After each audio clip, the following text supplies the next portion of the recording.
Good morning, everybody. Welcome to the Scottish Fire and Rescue Services Service Delivery Committee. Welcome to all. We're online again. We have one observer, Robert Scott from HMFSI. Welcome, Robert.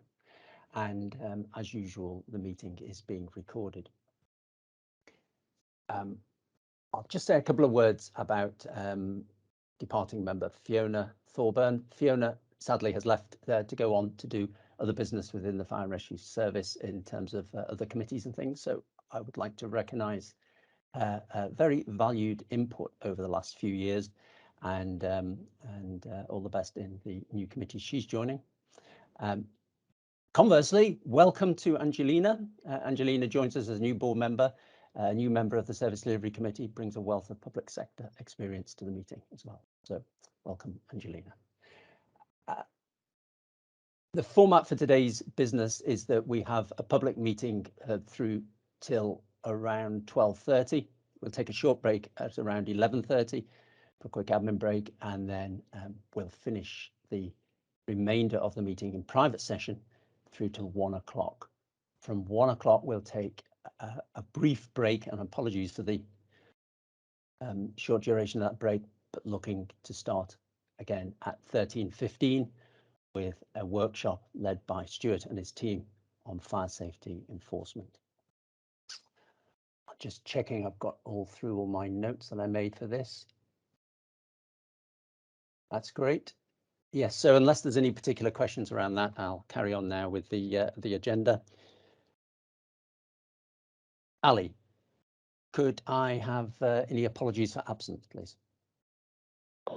Thank you, Chair. Good morning, everyone. Group Commander Ali Cameron, Board Support Manager. Just to confirm, the apologies today are Leslie Bloomer, Board Member, and also Assistant Chief Officer John Dickey, who's our Director of Training, Safety and Assurance. Thank you, Chair. Thank you. I've just got one item that at the moment we're going to be taking in private. That's the operational learning piece around AED use at 16.2. Does anybody have any other points that they feel should be taken in private, or conversely, I think that in the AED use, any particular reason why that shouldn't be taken in private? No. Okay, thank you. Item 4, declaration of interest. Standard format for this, but if anybody has any declarations of interest in the agenda of the meeting, please say so now. If any declarations become obvious throughout the discussion, please also indicate, and we'll take the necessary steps at the time. As I hear differently, I'll just carry on. No, thank you. Can we move now to the minutes of the previous meeting on the 26th of May?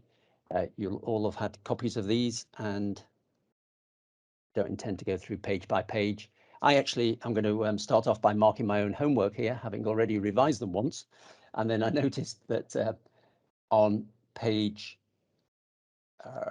4 of the meeting papers, 2 of 9, right on that bottom of the page at 7.3, we've called the Department for Transport the Ministry of Transport. That was quite some time ago, I feel. So we'll change that through to the Department for Transport. And there's a further minor amendment at 8.2.4, where the sentence talks about going forward, these recommendations will be closed as soon as practice. It means practical. Apart from that, that's all from me. Stuart. Yeah, in terms of that same paragraph, Chair, SS stated that some previous HMFSI recommendations were not clear or specific. Could we just add the word related, just so it's specific to that particular action plan?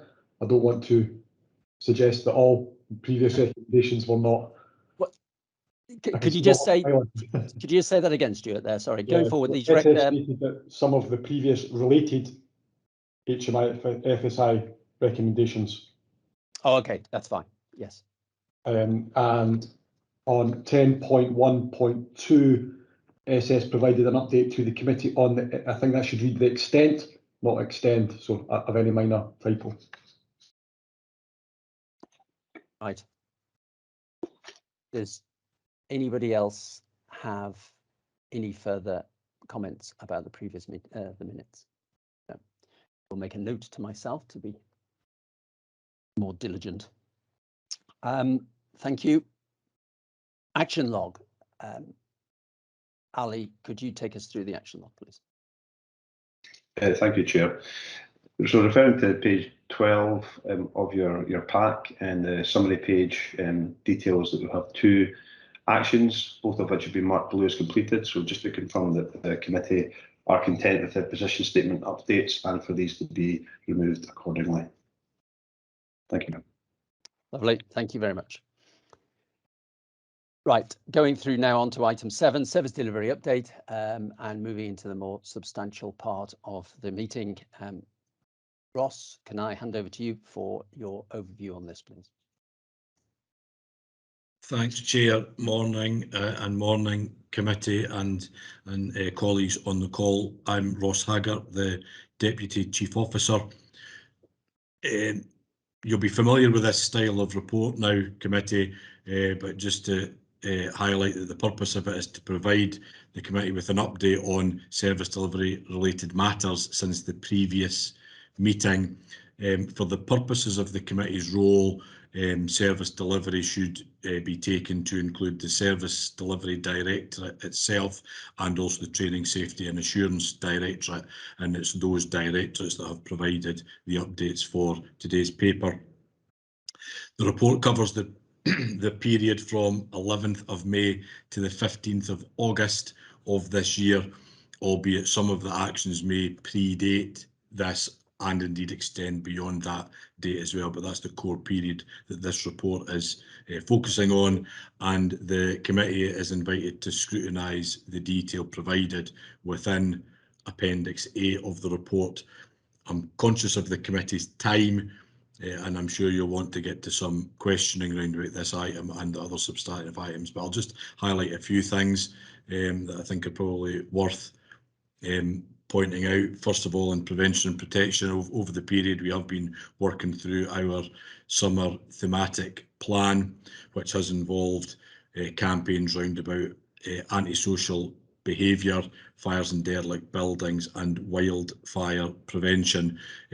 We've also been continuing to strengthen the Make the Call campaign and the messages round about that, and also members will be aware of some tragic incidents that we have had relating to water, and we have also been doing a lot of work in terms of water safety campaigning as well with partners.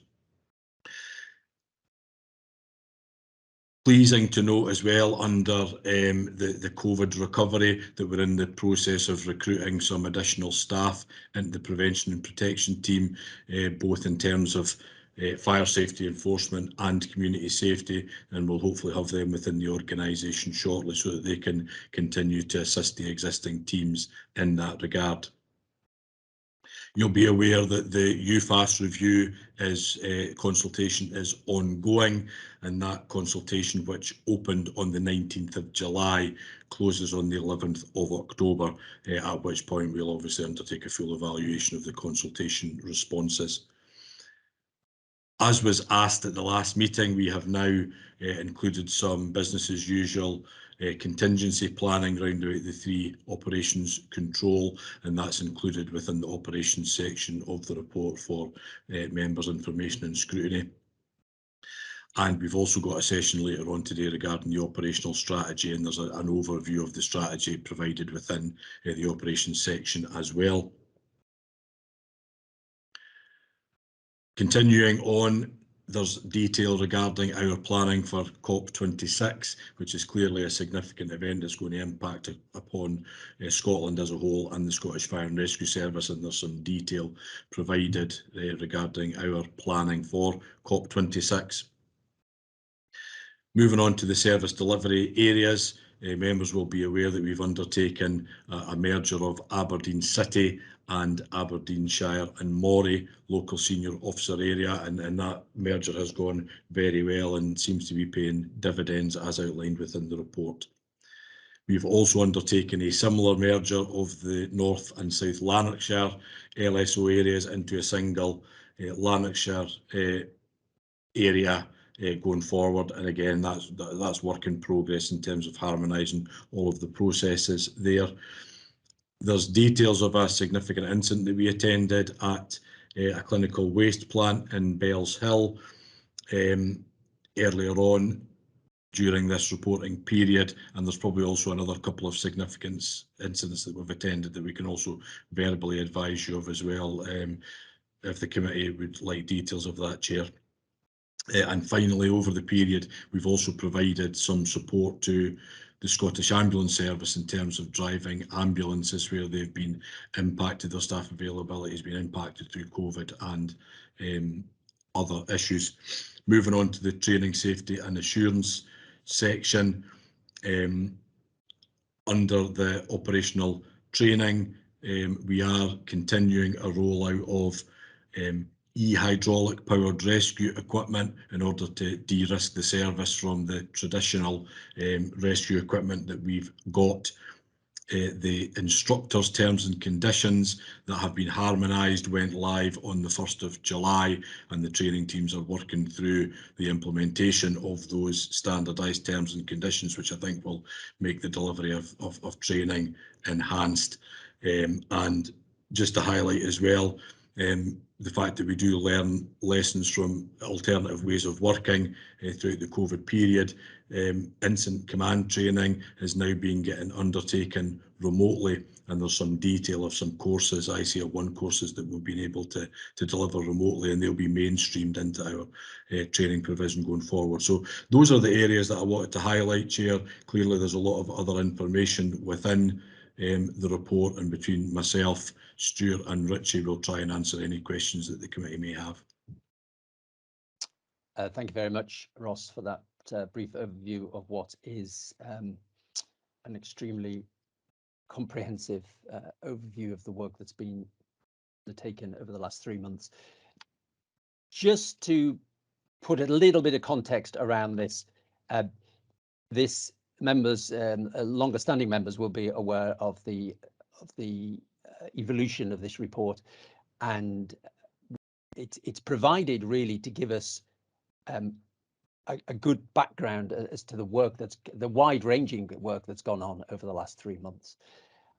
It's fantastic in displaying and showcasing the broad nature of the work that comes into this committee, and as such, welcome and very interesting read.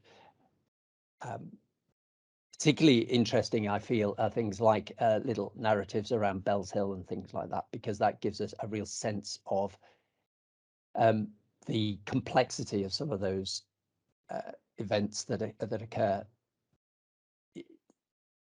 Yeah, and fantastic wide range elsewhere as well. Anyway, I won't say any more about that. Fantastic amount of detail. Thanks to all that have contributed to this. Over to questions. Malcolm. Thanks, Chair. Just again, absolutely endorse what you're saying. I think it's really interesting to get a bit of narrative around these things. I mean, I like tables, I like numbers, I like playing, but actually getting a bit of narrative really helps understand the number of issues that are, the number of areas where things are going on. Just like a little bit more information on a couple of things. One is the National Interagency Liaison Officer, get that right. I noticed that training materials had been delivered. I just wanted to check where are we in terms of that cascading a bit? I mean, is that one NILO per area that has received some training, and is that, are they then training others or whatever? So I would just like a little bit more information on that, on the warm zone training materials or training.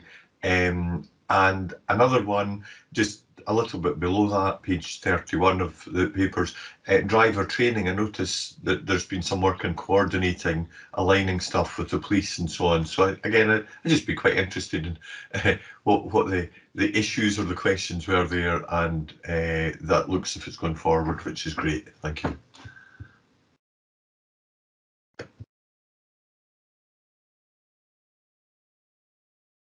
Ross or Stuart? Can I bring in Stuart to start with, probably regarding the MTA training, and I'm sure Stuart will be able to answer the question on where we are with the driver training as well. If not, I can come back in.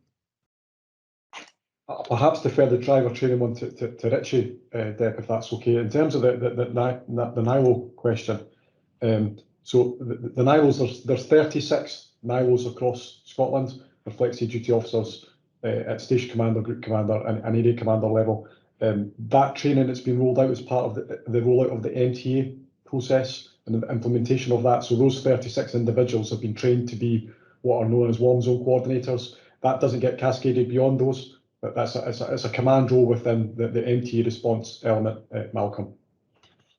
No, that's fine. I mean, again, you added precision to the language that really helped clarify that. Thank you. And that's interesting because I hadn't picked up. I mean, I maybe should have been aware that there are 36 of these officers that are in that. So that's helpful. Thank you. You're welcome. Richard, are you okay to pick up the driver training question? Yes, absolutely, Stuart. Thank you. I don't know if the committee are aware of the implications of Section 19 of the Road Safety Act. Has that been discussed previously at the committee at all? It's been discussed very briefly by John Dickey, but feel free to give some more flesh to that. Okay. Basically, currently, when forgive me, Area Commander Richie Hall, Service Improvement Manager for Training. The Section 19 of the Road Safety Act is going to have quite a big implication with regard to driver training. When we train people under blue lights, that course is normally a week-long duration. Section 19 of the Road Safety Act will mean that that course will then be over a fortnight, however, with 2 students on the course. So that the output at the end of 2 weeks will still be that we have 2 trained drivers. However, the impact on our retained colleagues who then need to take 2 weeks of work or 2 weeks away from their business is quite an impact. And also there's other areas of Section 19 that talk about motorway driving, etc., that aren't, they're not a risk in a lot of the remote rural areas of Scotland.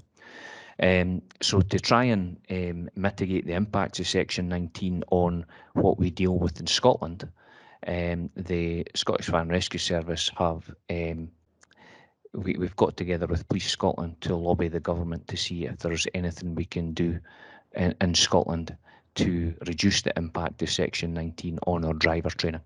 It doesn't have as big an impact on the Scottish Ambulance Service. It mainly has a big impact on the Police and Scottish Fire and Rescue Service. So that section in the update is what that is referring to, and those negotiations continue.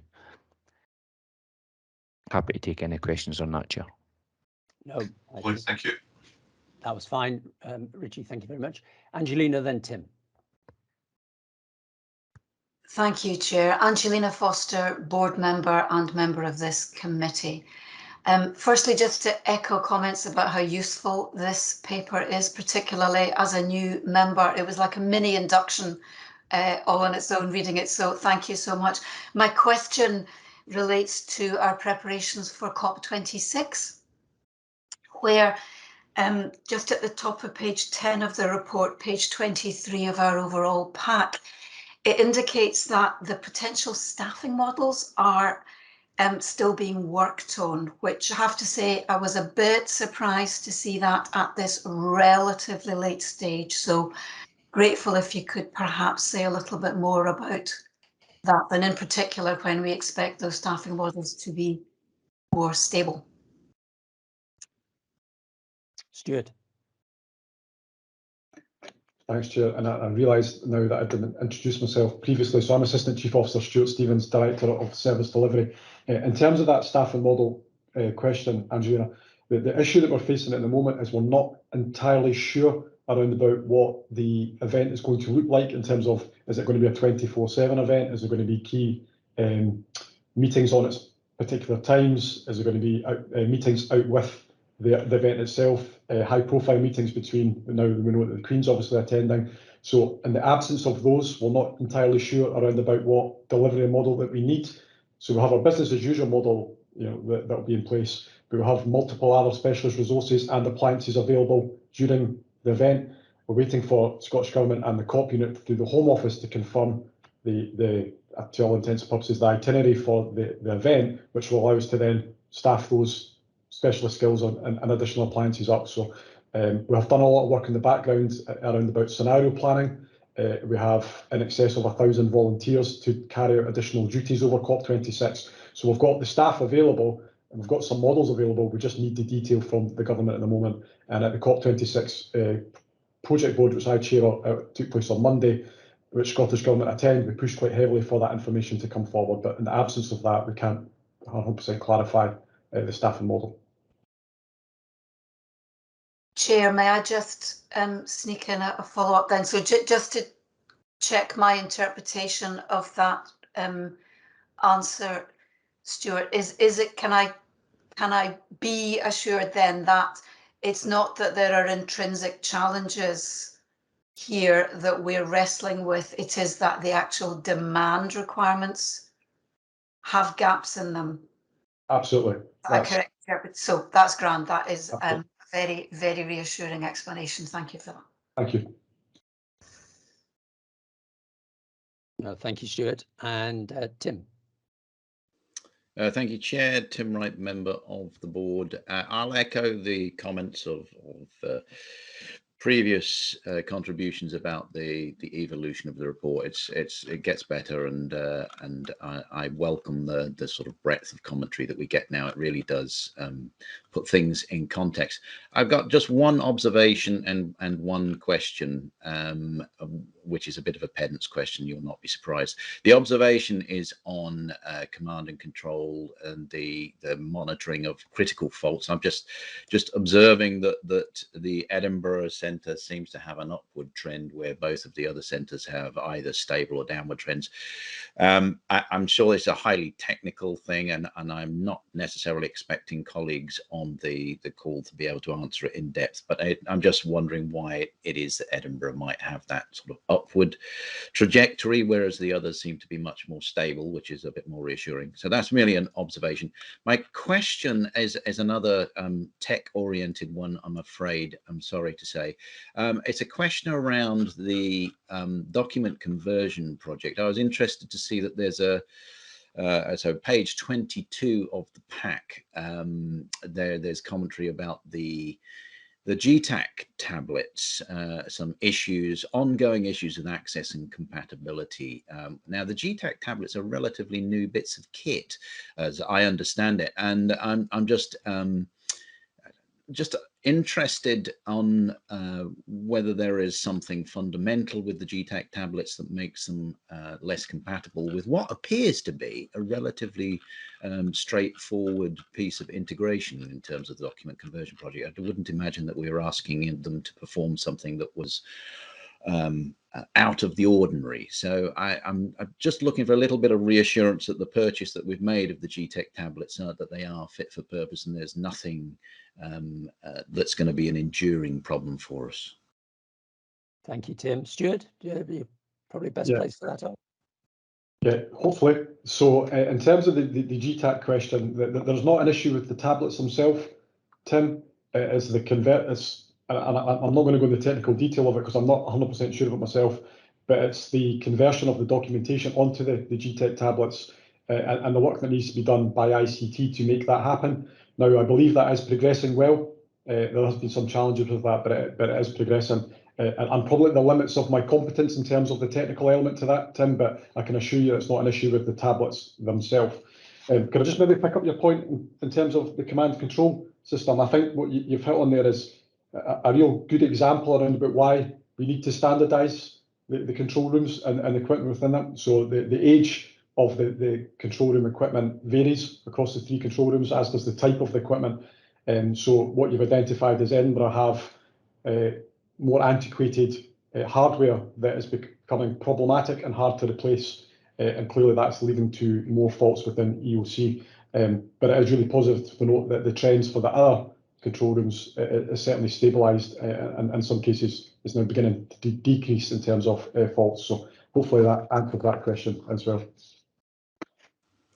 Thanks, Stuart. Yeah, I wasn't planning to probe, deep technical questions on the GTAC tablet, but as long as you're assuring me that it's not a systemic one, that the GTAC tablets are going to give us a headache from here on in. So thank you for that. Excellent, thank you, and thanks for those answers there, Stuart. Can I just add a couple of observations and possibly some a couple of questions here. First of all, I found the item around the OC's operations control statistics extremely useful. Thank you. It's been something that I've been concerned about, as you know, for some time. My question really is, can we be assured then that the ICT, the system refresh towards Edinburgh, is still on track going ahead, because that seems to be a significant step in reducing those EOC critical faults? That would be the first one. The second one is really just an observation. It's a subject close to my heart, as your document conversion project, and reducing the number of SOPs to the minimum and making them as clear and concise as possible. Having come from a background many years ago in dealing with a lot of what I used to call SOPs, it's just so much easier in the times of pressure to be looking at something concise. So that's fantastic. But just going back to the EOC thing, it's really about assurance around that, the ICT support. Yeah, so the refresh is still planned to take place over the next month. So that is still on track, Nick. And also I'll report to the next committee around how that progresses.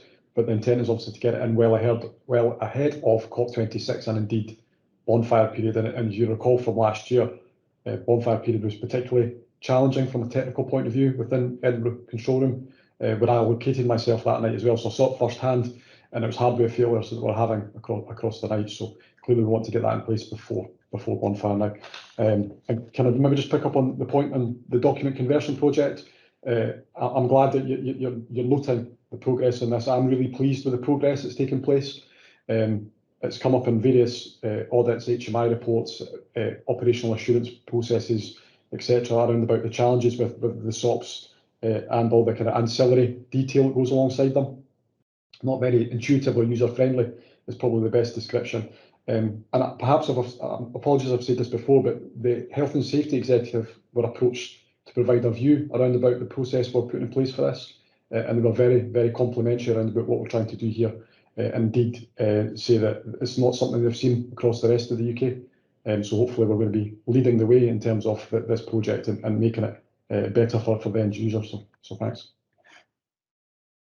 No, thanks to you, and thanks to all the people involved with that work. That's excellent. Unless there are any further questions, I think we can conclude that item of business and the service delivery update report. Once again, Ross, thank you. Thank you very much to you and the team.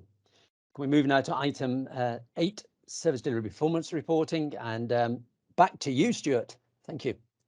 Thanks very much. And in time-honoured tradition, it's myself and Chris Fitzpatrick, the Performance Data Services Manager, who will take us through the analytical data, and obviously I'll pick up any questions around about the specifics of each performance area. So I'll pass over to Chris.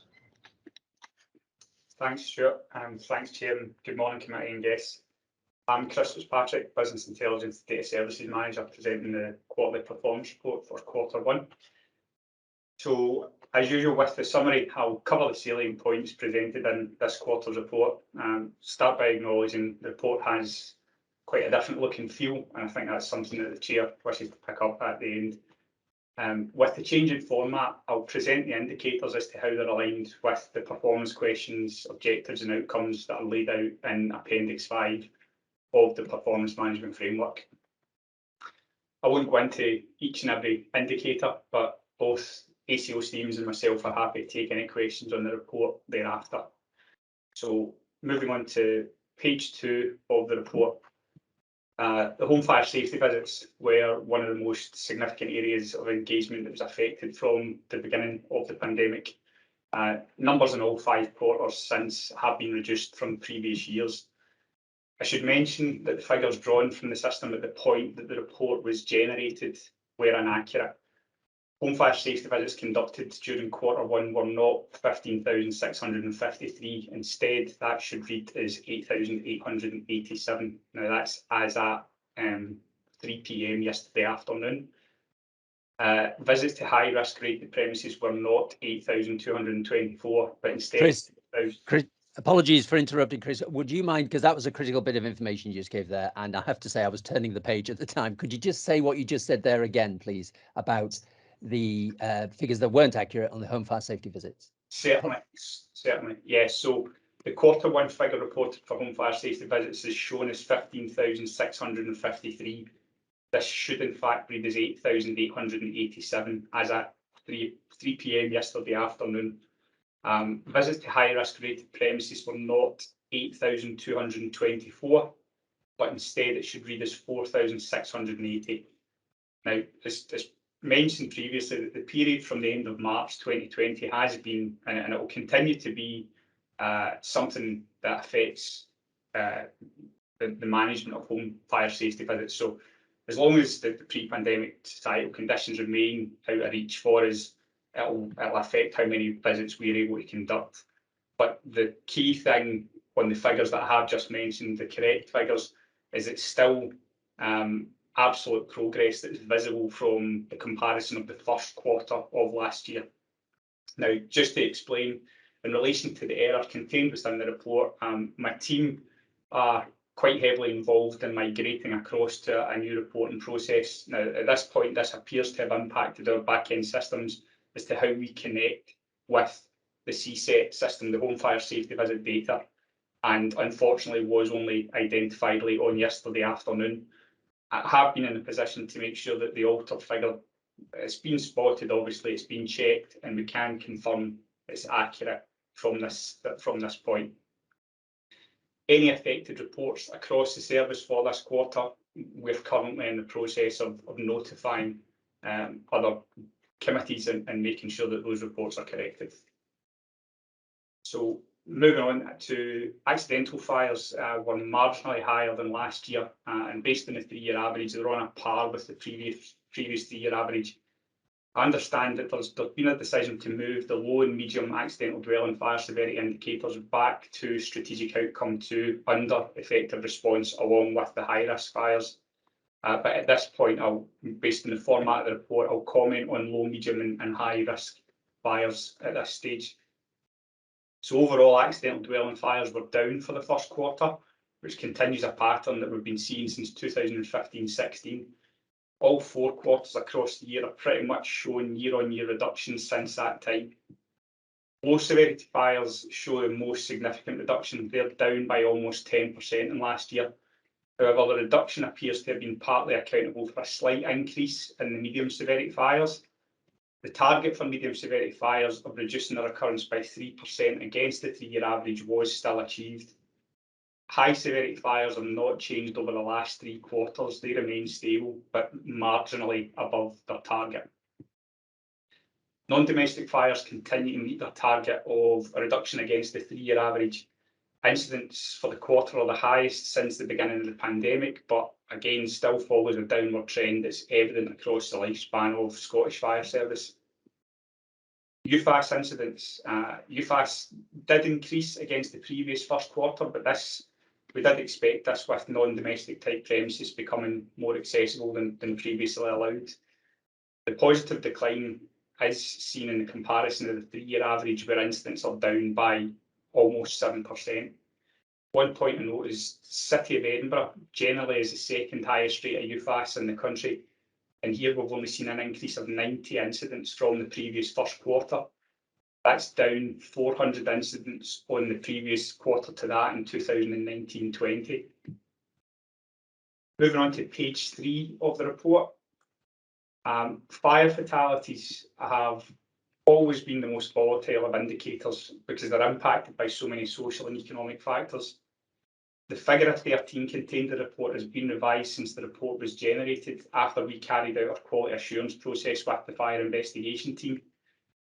The time frame for committee information, the time frame we have to assure the data and create the report after the period end means that we always have to factor in incidents that may be under investigation. So we now know that one of those reported isn't a confirmed fire fatality. We are reporting 12 fire fatalities, with 10 male casualties from dwelling fires and 2 male casualties from deliberate vehicle fires. 7 of the dwelling fatalities are confirmed as accidental and 3 remain under investigation. 5 of the 10 incidents have reported alcohol or drugs may have been a factor. 6 of the 10 casualties were aged between 40 and 69 and 4 aged over 70. We've recorded 58 male fire casualties since the beginning of the pandemic, and more than 75% of those are in the 40 to 69 age bracket. The Deputy touched on earlier on the Make the Call campaign, and we know that that's continuing across the whole period to try and ensure that the service is supporting communities and reaching those we feel are at greatest risk. So we know that there's been 3 periods of advertising in the last year, and we've got further advertising scheduled for the rest of this year, along with social media campaigns that are planned throughout. Casualties recorded in accidental dwelling fires, they continue to fall at a significant rate. We recorded 89 for the last quarter. The number of casualties that have had to attend hospital through injuries sustained in a fire has halved since 2016-17. In Q1 2019-20, we recorded 122 casualties for every 1,000 fires in the home. This year, that figure's down at 84 casualties per 1,000 fires. Fires during the quarter have been significantly higher than previous quarters. It's the highest quarterly figure since Q1 in 2010 and 11. And the impact on that's been mostly evident in the east, with a 6% increase in the 3-year average, and in the west with a 10% increase in the 3-year average. There's a noticeable increase in refuse fires, contributing almost 1/3 to all deliberate fires, and that's the second highest quarterly figure since 2011-12. Thankfully, RTCs remain low, although showing an increase based on the previous first quarter. Even with restrictions significantly lifted during this period, we are seeing incidents are down by around 20% on previous periods prior to 2020. Moving on to page 4.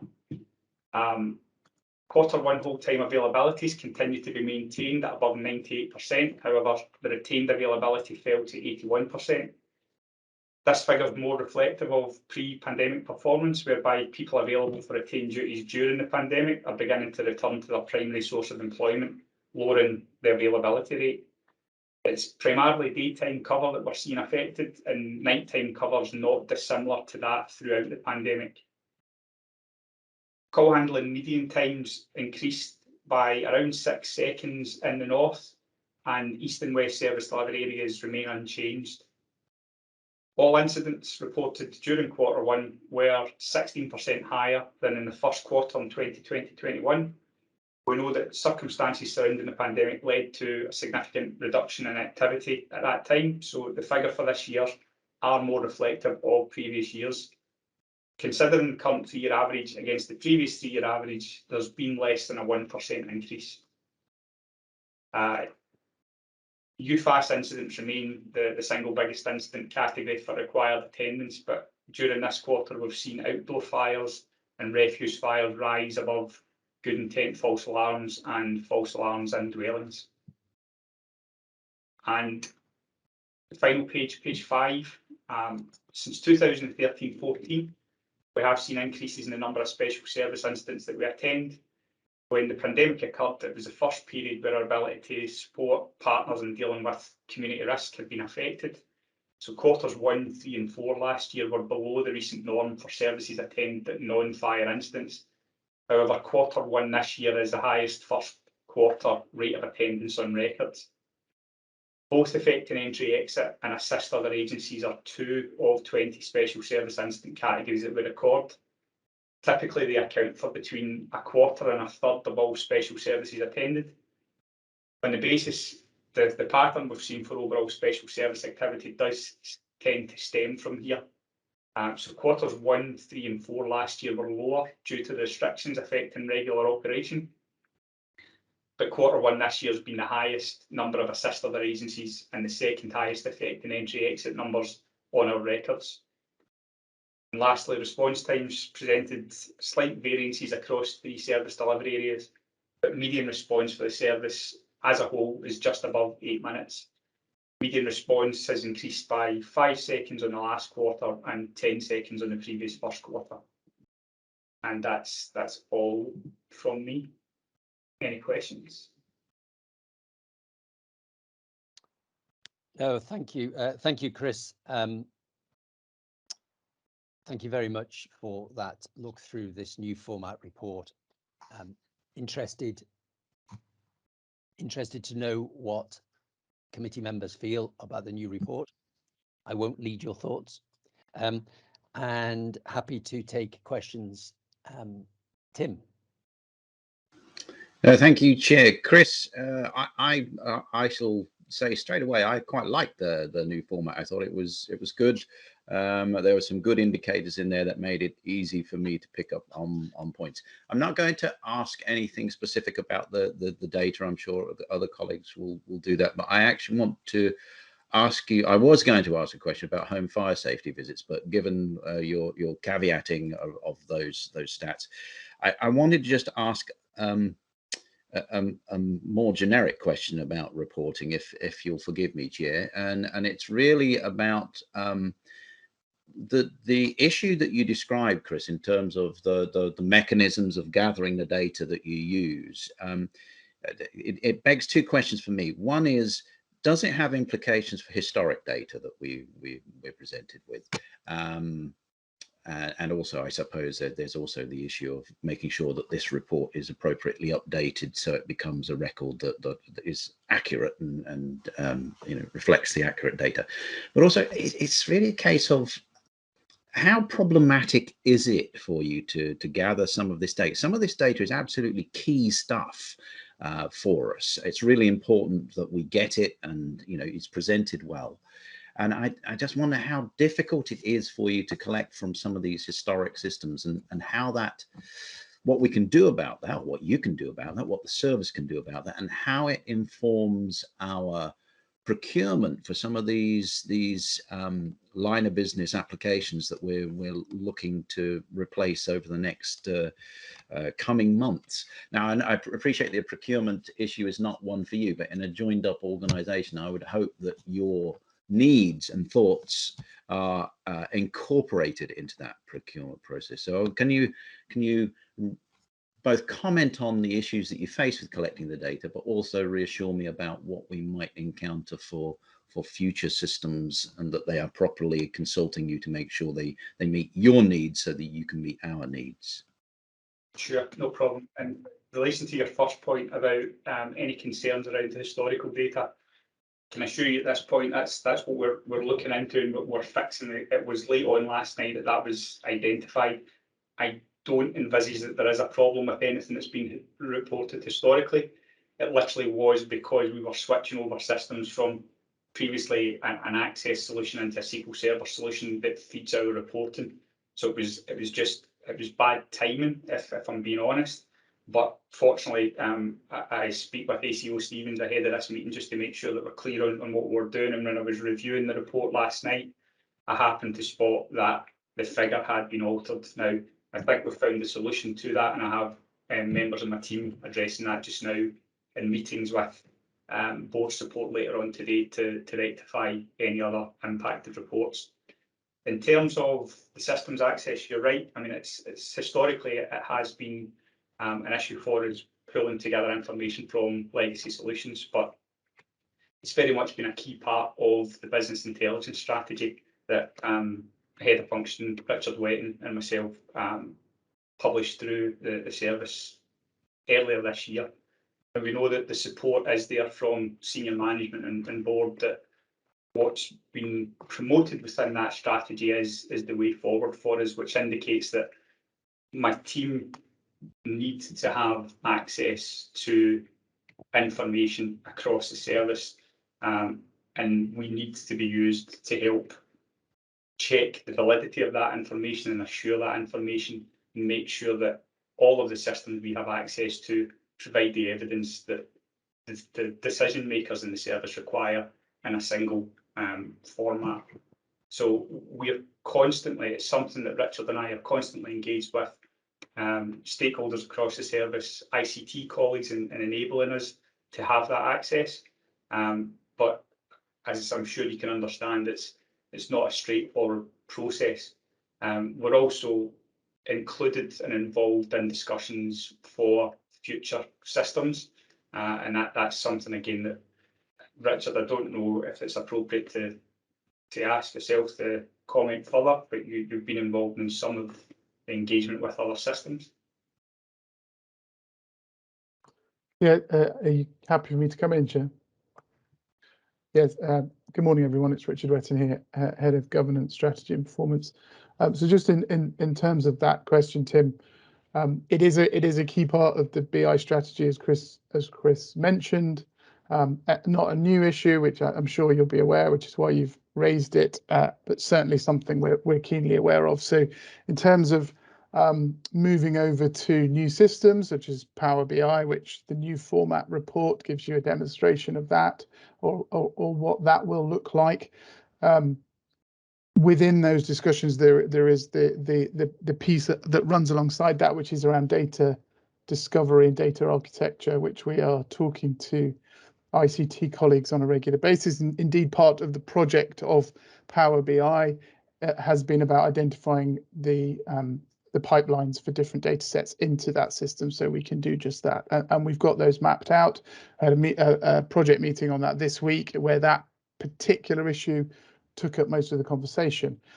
Equally, on the point of new systems, which is something that, again, we were very keen to create in terms of first principle for business intelligence, was that if the service seeks to procure new systems in the future, so for example, the finance and people systems project, one of the things that we said right from the start of that is, let's bring in the new systems, but let's ensure that they are appropriate and able to give analysts the access that they need. So in layman's terms, the back-end access into the system so that they can draw that data out.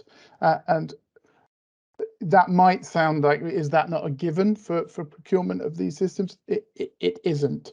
So we just need to make sure that that is the case. And in terms of when we were pulling the BI strategy together, as you know, we did quite a bit of benchmarking, looking at what other services do, particularly NSS, NHS colleagues, of which we now have a memorandum with, and we work closely with on these issues, but also other fire and rescue services. And that issue of pipelines and data access into systems was always flagged as a priority, which is why we have it so. So hopefully that gives you some assurance, Tim.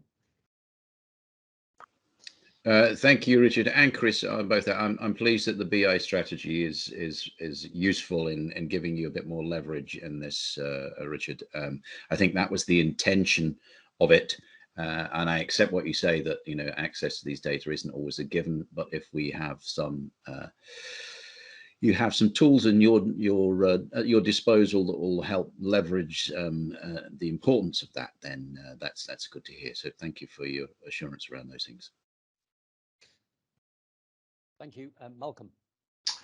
Thanks, Chair. Yeah, you asked for comments about the report. I think it's very powerful, very effective. There's a huge amount of information in there.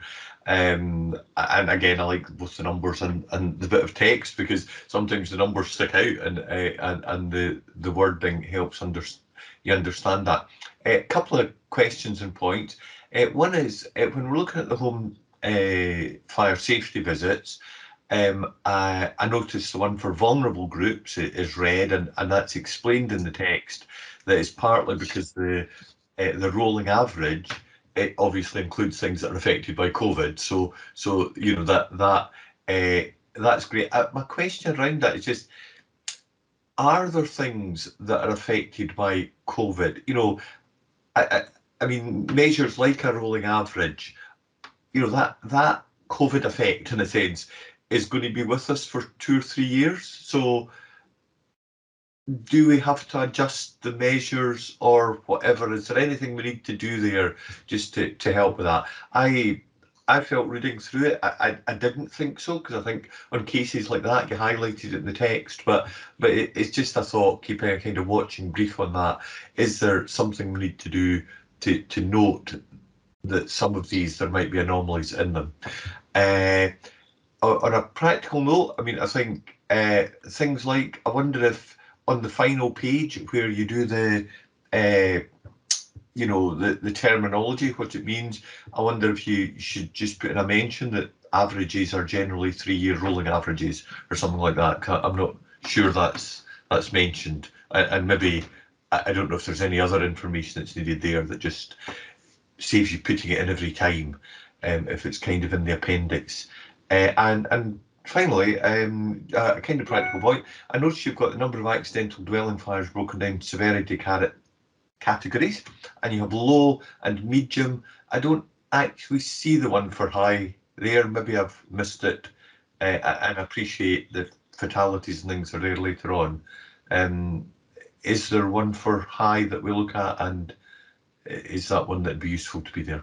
Thank you. Thanks, Malcolm. In relation to the high severity, it's sitting where it always has done under strategic outcome 2. There had been a review of PMF earlier in the year, and a decision had been making to move low and medium into strategic outcome 1. But there's been discussion, and I think that has been reversed. We will be moving back. So from Q2, you'll see low and medium severity sitting alongside the high severity under effective response and strategic outcome 2. I take on board your points with glossary. We will certainly, if there's any alterations like that help committee understand the report better, then that's more than doable for us. In relation to KPIs and the targets, yeah, I mean, this is something that we've been discussing for quite some time, and I think it was actually yourself that had raised the point in Q2 last year about how we were going to manage this once we were through the other side. But I mean, you rightly point out, we do not know. No one knows where we're going to be in 2-3 years' time. Scottish Government actually, they released a report at the beginning of this year, just to evidence how the National Performance Framework was affected by COVID, outlining that, I mean, culture, economy, fair work and business health, they had already been deeply affected and have been a negative impact on children education poverty.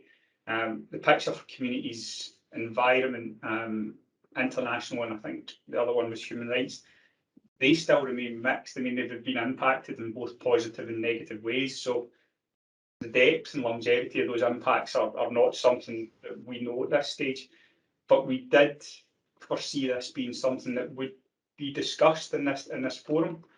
So we presented a paper to, and it's Stuart or Richard might correct me if I'm wrong here, I believe it went through Good Governance and possibly to SLT, but that was a paper around our KPI methodology and recommendations that we would have for target setting. Now, it has been presented. I don't believe that there's been any decisions made as to how we move that forward, but we were recommending that that's something that the service as a whole should be adopting, not just the KPIs that I present to you here in this format, because it's right that it affects all service. Does that answer your question? No, it does. That's really helpful. It's just kind of keeping a watching brief on that. And what I should add is, like both times I've spoken, I have not introduced myself. So Malcolm Payton, member of the board and of this committee. Thank you. Thanks, Paul.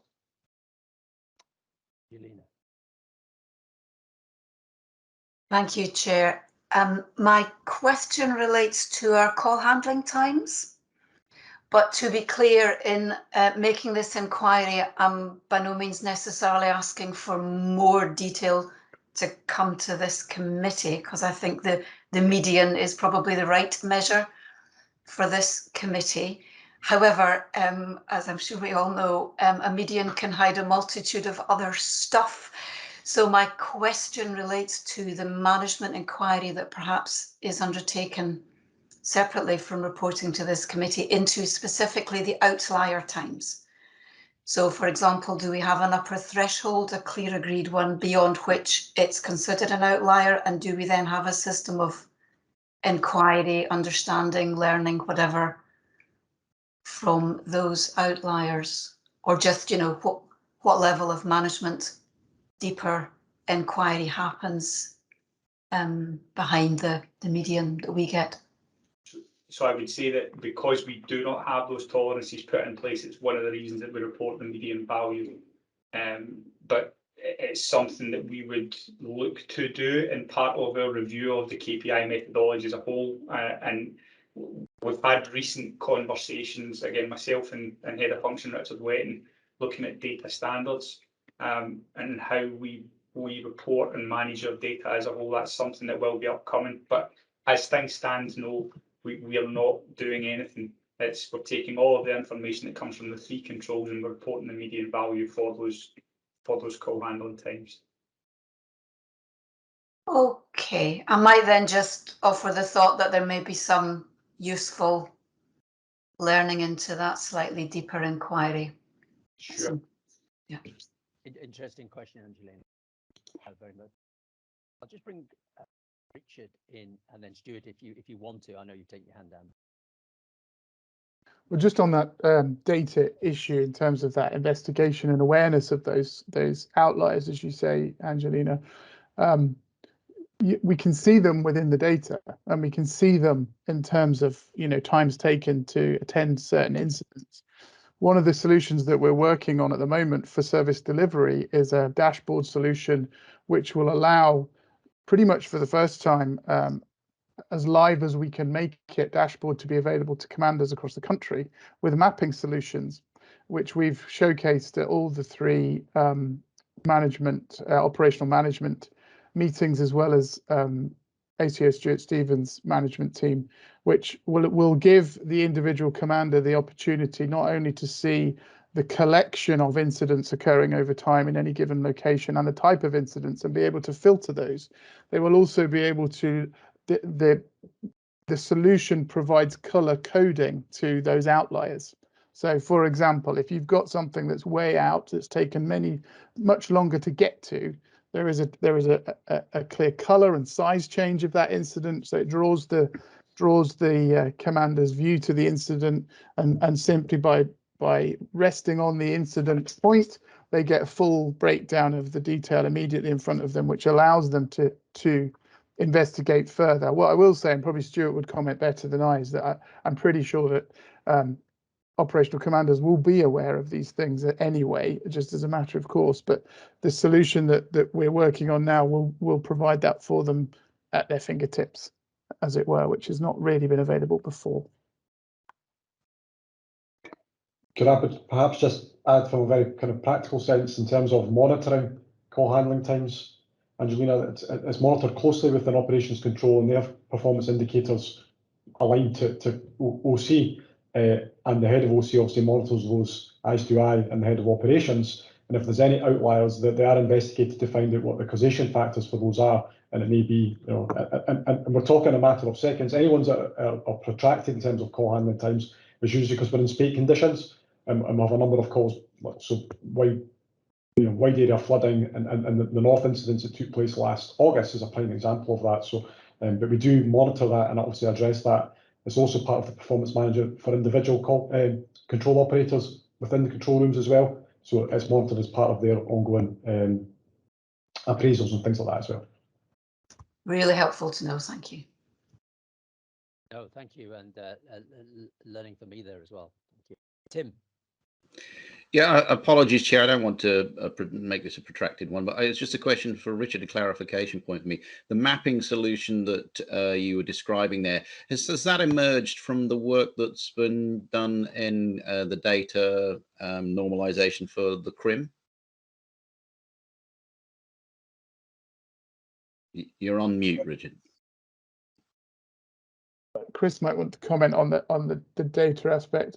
No, this is just looking at making the best or getting the best out of the Power BI solution directly to commanders in terms of live pull down from the IRS to give them that data. But obviously, the team obviously are working with the CRIM, so there is that direct crossover in terms of what the CRIM are doing and what the data team are doing. And we've just recruited a new developer who will be based within the CRIM team, certainly for the next 6 months. So to ensure that there is that crossover.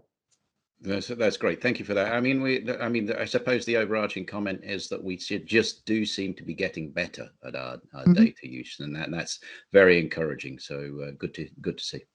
In terms of the mapping side of things, Tim, it's one of the great features of Power BI, and it's something that has been missing from local performance management for service delivery for quite some time.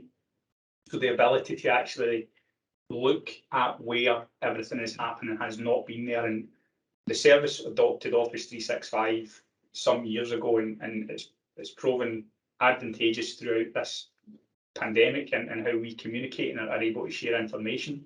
Power BI is a feature within Office 365, which means that not only will local managers be able to access and gain more insight from the data through that medium, but they'll also be able to share that more readily, so they can communicate almost instantly on information that they're seeing.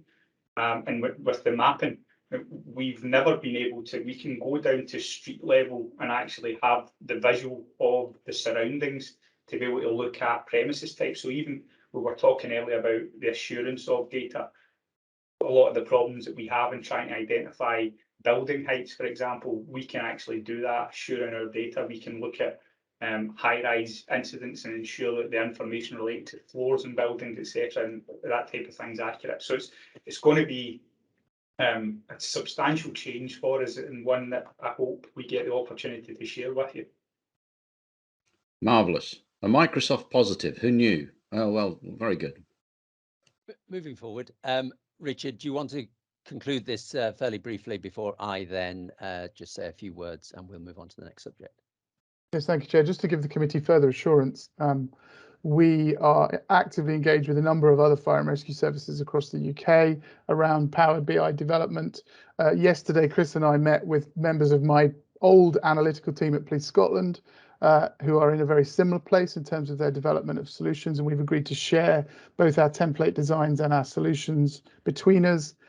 Similarly, discussions going on with the ambulance service and the NSS, who I've already mentioned, and Public Health Scotland, who I met with last week around similar issues in terms of data sharing. And Chris is attending an event hosted by Justice Analytical Services tomorrow, where we will be giving an update alongside colleagues from Police Scotland, Ambulance Service, prisons, etc., on our development activity, including our strategic approach and the use of tools and data sharing. So we're trying to do it in the round. And what I would say in my observation in that is that we're at the races. You know, everybody is kind of doing a similar type of piece of work in terms of this data development and use of business intelligence. Thank you. Excellent, thank you. I'll just say a few words before we conclude this piece and move on to the next agenda item. First of all, I very much like this type of reporting format. Pulls in nicely the strategic aims and objectives and outcomes. So that's excellent. I feel for you, Chris, and the team around late minute errors. Like it's a nightmare. So it's particularly when you've got the meeting 10 o'clock the following morning. However, we in time this will settle down, and it has previously been excellent. So thank you very much for that. I just want to reiterate that. Crim, just in case this is people are looking at this later on after it's been recorded, is the Community Risk Index model. And the comment, I've just got one comment. We did mention, you're quite right, Chris, we did talk about the implication of the COVID effect, and should we therefore be comparing statistics of 2 years ago or 3 years ago. And I think my understanding of all that is that as you say, we don't know where we're going to be. We don't know what the journey is. We don't know how the environment and the landscape is changing. And therefore, we just keep reporting in the similar manner and comparing it with the previous years and noting the fact that the landscape has changed and people's operating models have changed. And so we are where we are, and we just have to suck that up, I guess. Thank you, and thanks once again to a very comprehensive look through the performance indicators for Q1. We now move on to 8.2 action plan and closing reports updates. There are no closing reports, so we're just looking at the action plan updates. This goes over to Richard. I would just encourage a fairly brief canter through this if we can regarding time. Thank you, Chair. Would you like me to go one at a time just to allow people Yes, to ask please. questions? Yes, okay, thank you. Committee members, this is our regular overview of progress against audit and inspection action plans.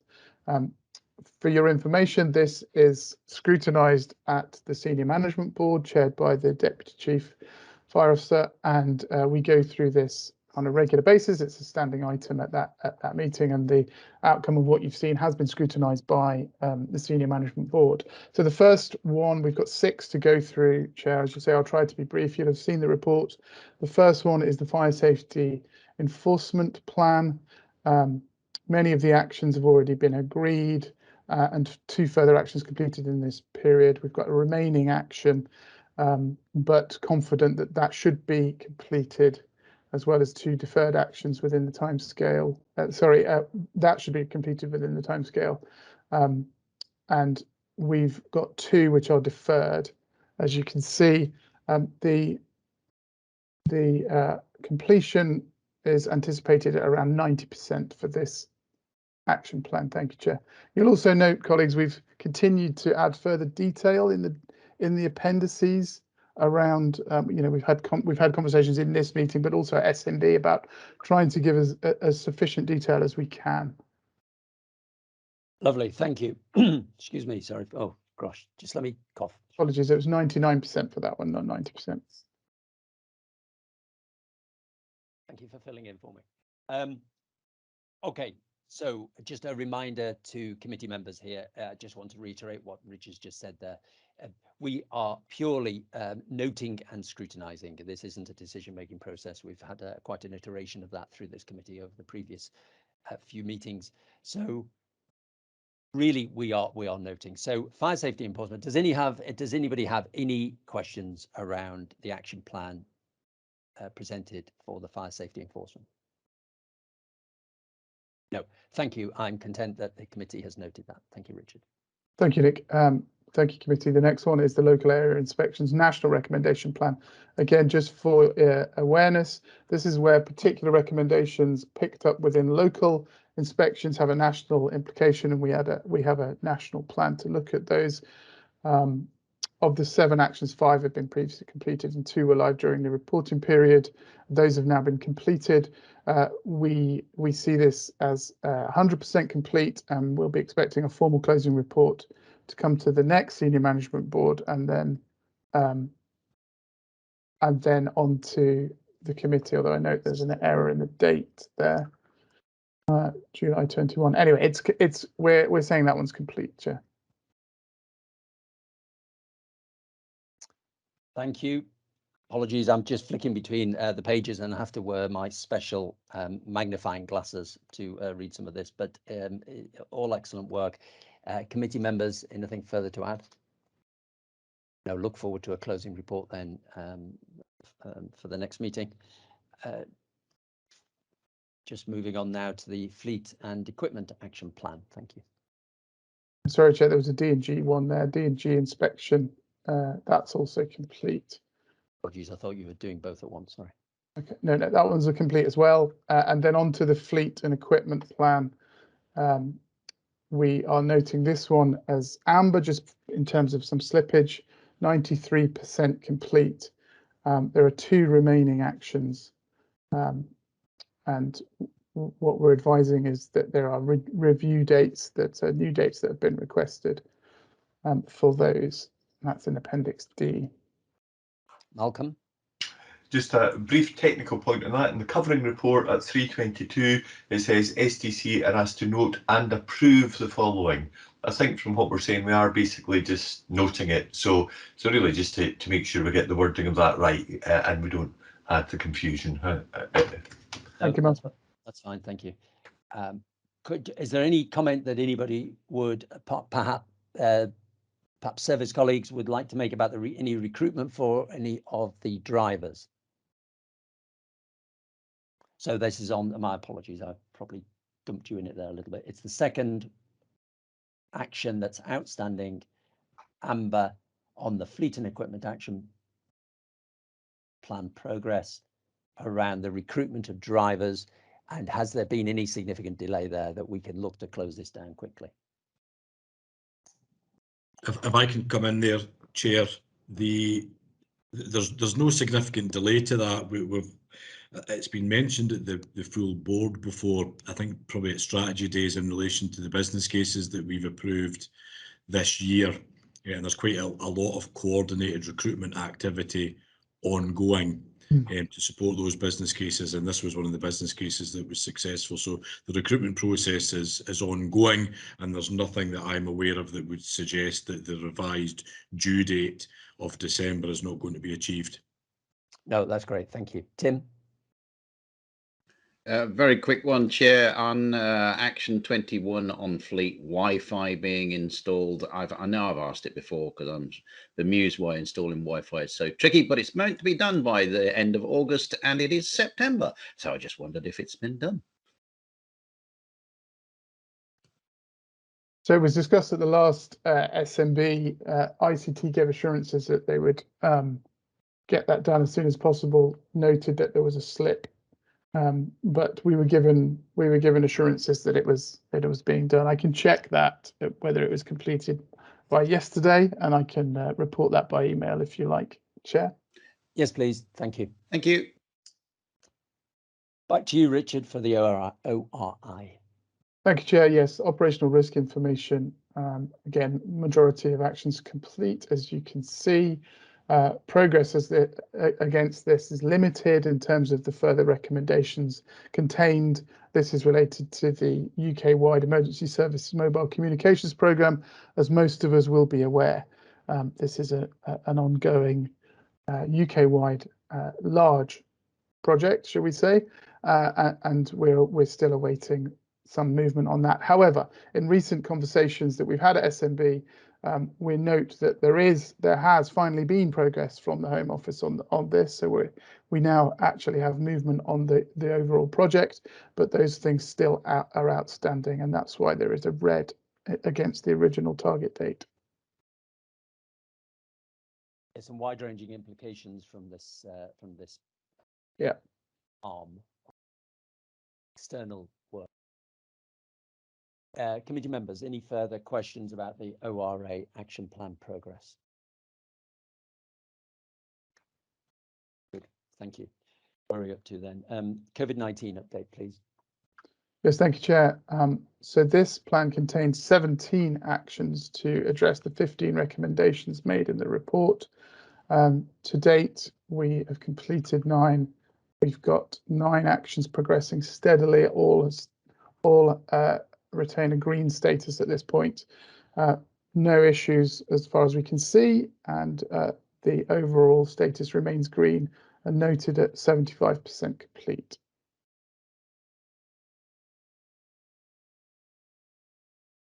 Once again, committee members, any questions to ask about this? No, okay, thank you. Noted again, record, and I've lost my place in the notes now. Is it Command and Control next? Yes, thank you, Chair. It's Command and Control. So we have 14 actions completed, with 11 progressing well. If members would note that we've agreed some revised dates against some of those actions in terms of slippage to the timescales. I note again the use of the word approve in that section, which I will amend. But overall, we see this as progressing well. It's planned sitting at green, noted around 80%, 82% completion.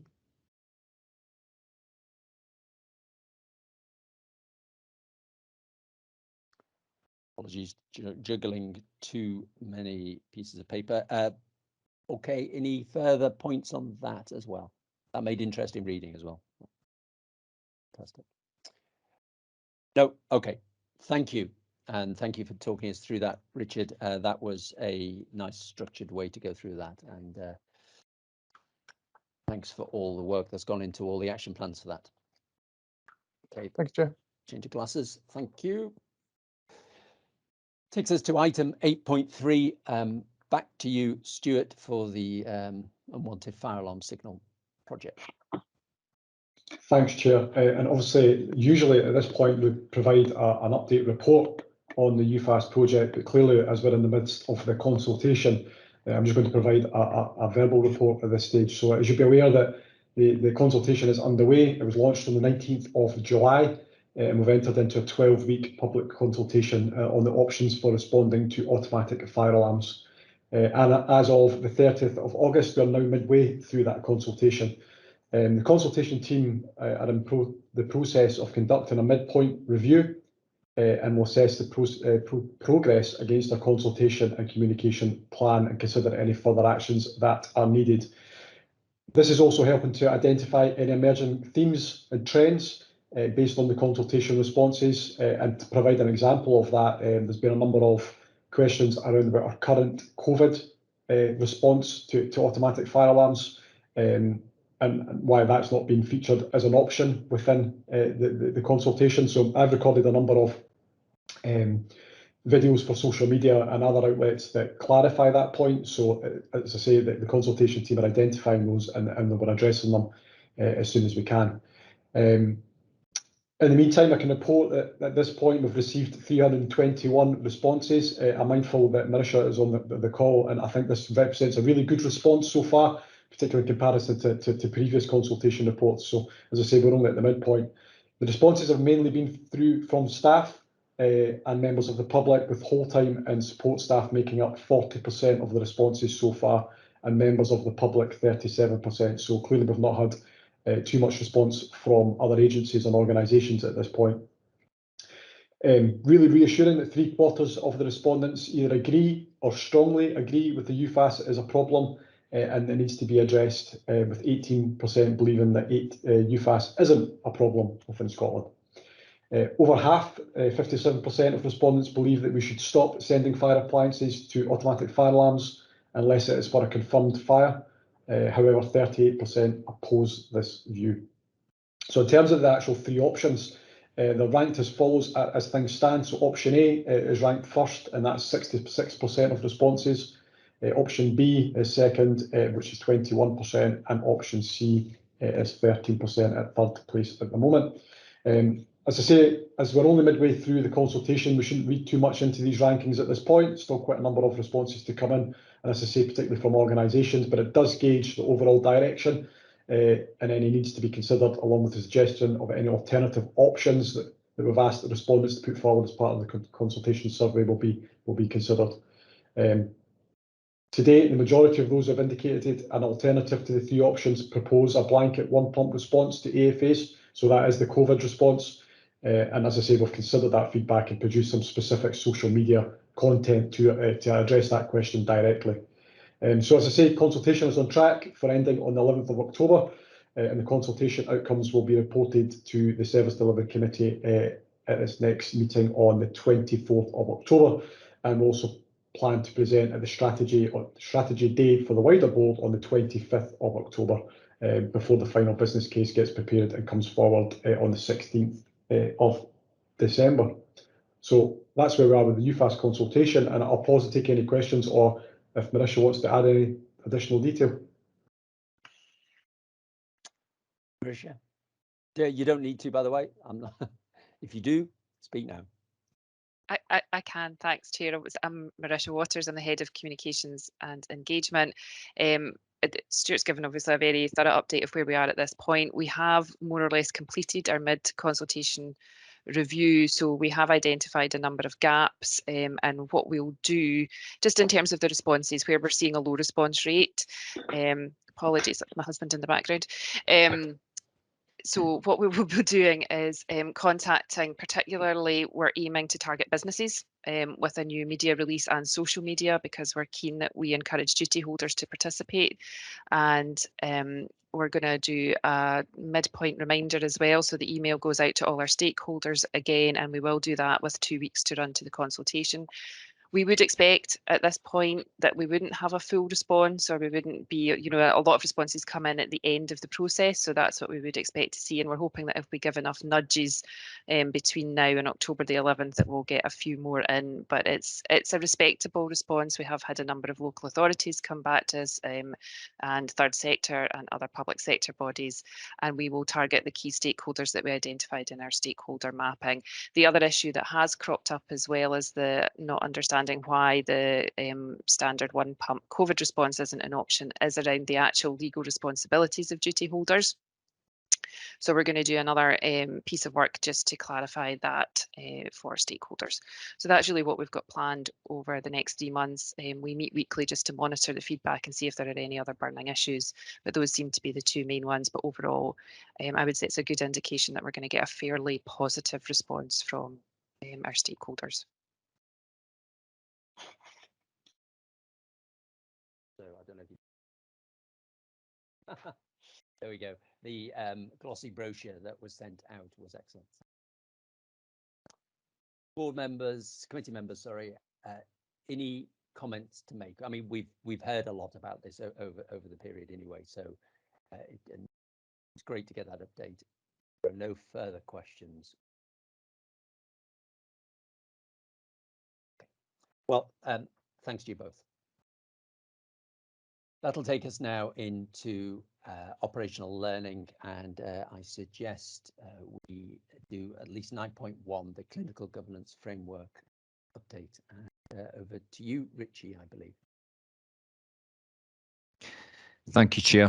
Richie Hall, Area Commander and Continuous Improvement Manager within the training function.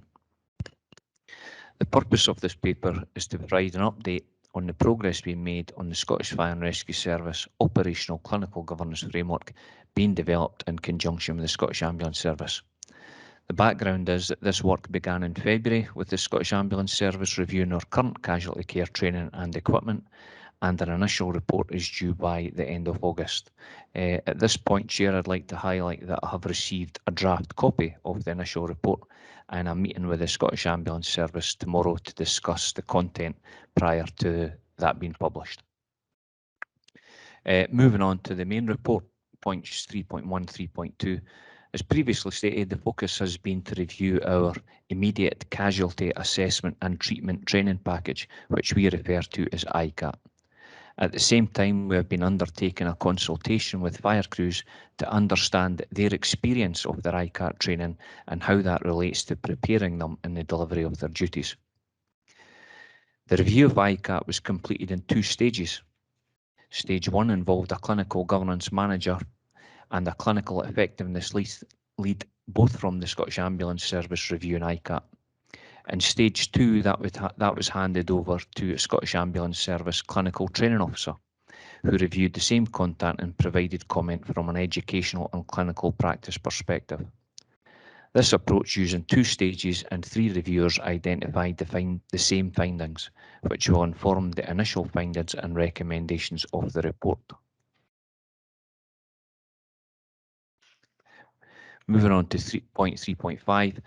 The Scottish Ambulance Service have identified opportunities to make improvements to the current Scottish Fire and Rescue Service casualty care training package, and this is to ensure they align with the Scottish Fire and Rescue Service's operational activities and different types of casualty care assistance provided by firefighters in the delivery of their operational duties.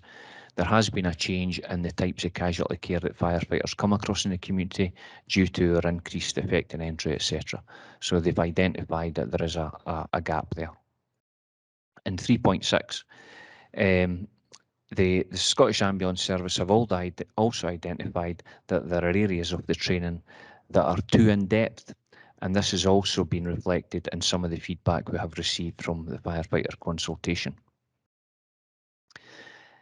Moving on to points 3.7 and 3.8, the Memorandum of Understanding for the Operational Clinical Governance Framework has been written by the Scottish Fire and Rescue Service legal team, and that is currently sitting with the Scottish Ambulance Service legal team for feedback. That feedback has been provided back to, I had a phone call yesterday just to get an update. So they have fed back and just informed that they're happy with the vast majority of the content of the Memorandum of Understanding.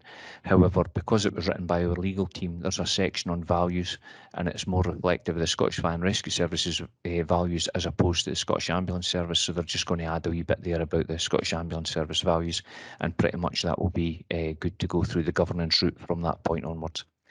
A service level agreement is pretty much going to contain a lot of the same content as MOU. We'll have one sitting in draft, but obviously the financial arrangements, etc., will be detailed within that as well. So we've just been waiting on the feedback from the MOU coming back prior to us finishing the service level agreement. Moving on to section 3.9, the initial findings and recommendations of the report for the Scottish Fire and Rescue Service Operational Clinical Governance Framework is scheduled to be published by the end of August, as I previously said, and that will be presented at the next Service Delivery Committee if deemed appropriate to do so. 3.10, on receipt of the findings and recommendations, we will have our inaugural meeting of the Clinical Governance Technical Working Group. So we will convene the technical working group, which will have a broad representation across the Scottish Fire and Rescue Service, will be co-chaired with the Scottish Ambulance Service, and we will assess and implement the findings and recommendations within the report. And finally, the technical working group will report to the Scottish Fire and Rescue Service Clinical Governance Committee, which will be an extension of the Scottish Fire and Rescue Service Senior Management Board. And we will also take that update through the Scottish Ambulance Service governance route, and it will also be presented at their Clinical Governance Committee. I'm happy to take any questions on that, Chair. Thank you, Richie. Obviously, there's been many conversations around this as the months have gone on, and I'm pleased to see that you're the relationship with the Scottish Ambulance Service is going along and progress is being made. That's excellent. Look forward to the report coming to the next committee meeting. One quick point, we're going to be looking on at item 12 about complaints handling procedure update and annual stats. Just something that's occurred in my past has been, and I'm sure it's already within the SLA or the MOU or whatever, but just worth tying in the complaints procedure around when we operate under the auspices of another service, about who investigates which report, which complaints, and how that goes. But it is covered in Marissa's paper later on. I'll just open this up generally to further questions if anybody has any. Tim. Thanks, Chair. Richie, very interesting. Just on 3.2, I just wondered if you could give me a sense of what sort of responses we've got in terms of that consultation with firefighters, and if there are any kind of salient things that came out of it in terms of their experience of casualty care as firefighters. Thanks, Tim. It's a mixed bag, if I'm honest with you. We've had 723 responses. 72 of those were group responses and 189 individual responses, and they have been pretty balanced between each service delivery area and each duty group as well. So we do feel that we've got a good survey back. With regard to the content. We do have as many people saying that they're quite happy with the current training they're getting, as well as people saying that they feel it's too laborious, not interesting enough, etc. So it's a mixed bag, if I'm honest with you. The way we did the survey, we've got good graphical representations to those answers, and they will be contained within the report that would come forward to the next committee. Thanks, Richie. That's great. Good response rate. So that should be able to get some interesting, useful stuff out of that. Thank you. Yeah, excellent response rate. Malcolm. Thanks. Just to check that I'm understanding, the ICAT course, is that something all firefighters undertake? And would it? I mean, how long does it take before everybody? Is it 2 years before everybody's then seen the updated stuff, or whatever? How does that work? When you are a trainee firefighter, whether that be whole-time or retained, you undertake your ICAT course as part of your initial training. So that's really done very early on. So that makes you a casualty carer to our standard, if you like. And then from there on, it is a maintenance of skills package that then goes on. So the changes that will come in, new trainees will see that delivered. They'll see those changes right away. And with regard to competent firefighters, they will see the changes due to their maintenance of skills. There is currently ongoing work within the training function just now as well, that we're reviewing our training packages, because a lot of our training packages are the same as the acquisition module, if you like, is the same as the maintenance module. So we're asking people to do the full module again. So we're turning some of those into the maintenance modules and trying to make them more interactive, more video, etc., and more interesting. So those changes will become, for all firefighters, I suppose, will happen fairly quickly. Okay, thanks. So in terms of the maintenance, obviously I know about the competence and the need to maintain skills. So sort of what's the period of time for that refresher?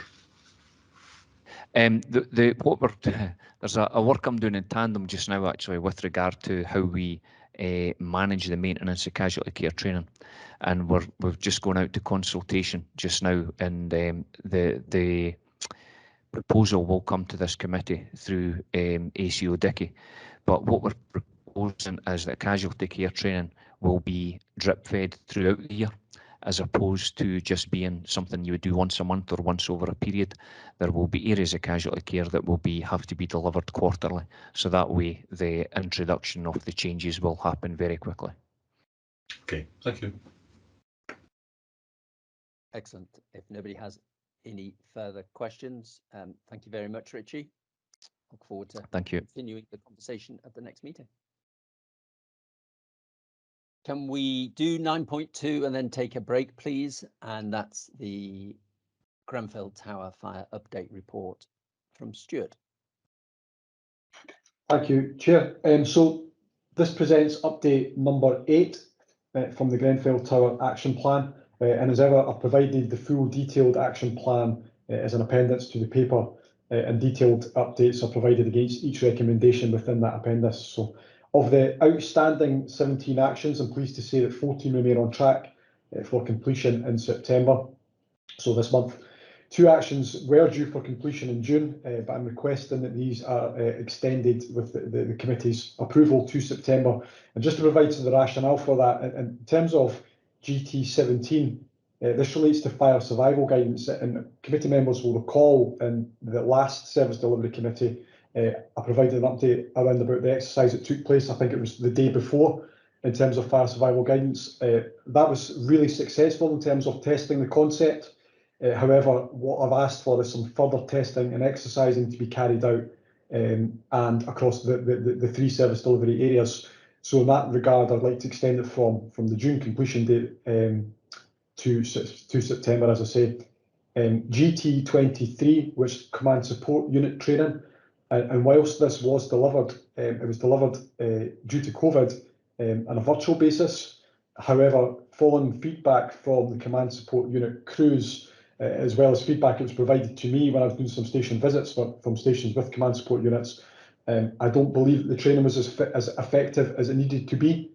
So we've asked for that to be re-delivered in a physical manner, and training safety and assurance have been very supportive of that approach and accommodating to make sure that that's done in September as well.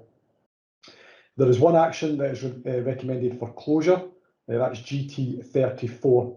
That relates to the provision of smoke hoods and smoke curtains. We had been running a pilot for a number of months in various areas of Scotland to test these pieces of equipment. You may have picked up on social media as well. Some other services are using these really quite effectively now. So the pilot concluded, and a paper was presented to the Asset Management Liaison Board, of which I chair, and we have supported that we will move forward with procurement of these resources and roll them out across Scotland. Now, clearly, given the scale of the procurement process and the need to go out to market, the timescales will be slightly longer than would normal be for rolling something out. So I'm proposing that we close the recommendation from this action, because it'll be picked up as business as usual in terms of taking that forward. So it's just to give that assurance that it's been captured through the AMLB governance process and taking that forward. So that closes that action. In terms of completing the remaining actions that are due in September, members will recall I've talked frequently around about the need to provide to carry out large-scale testing and exercising to test a number of the new processes and procedures. These have started and have been underway for the last few weeks and will continue over the course of September. And again, you may have picked up on social media some of the exercises have been getting run predominantly in the Ayrshire area at the moment to test the concepts of the issues emanating from the Grenfell action plan. So I'm confident that those will fulfil the requirement of the action plan, and that will allow us to complete the action plan over the course of September.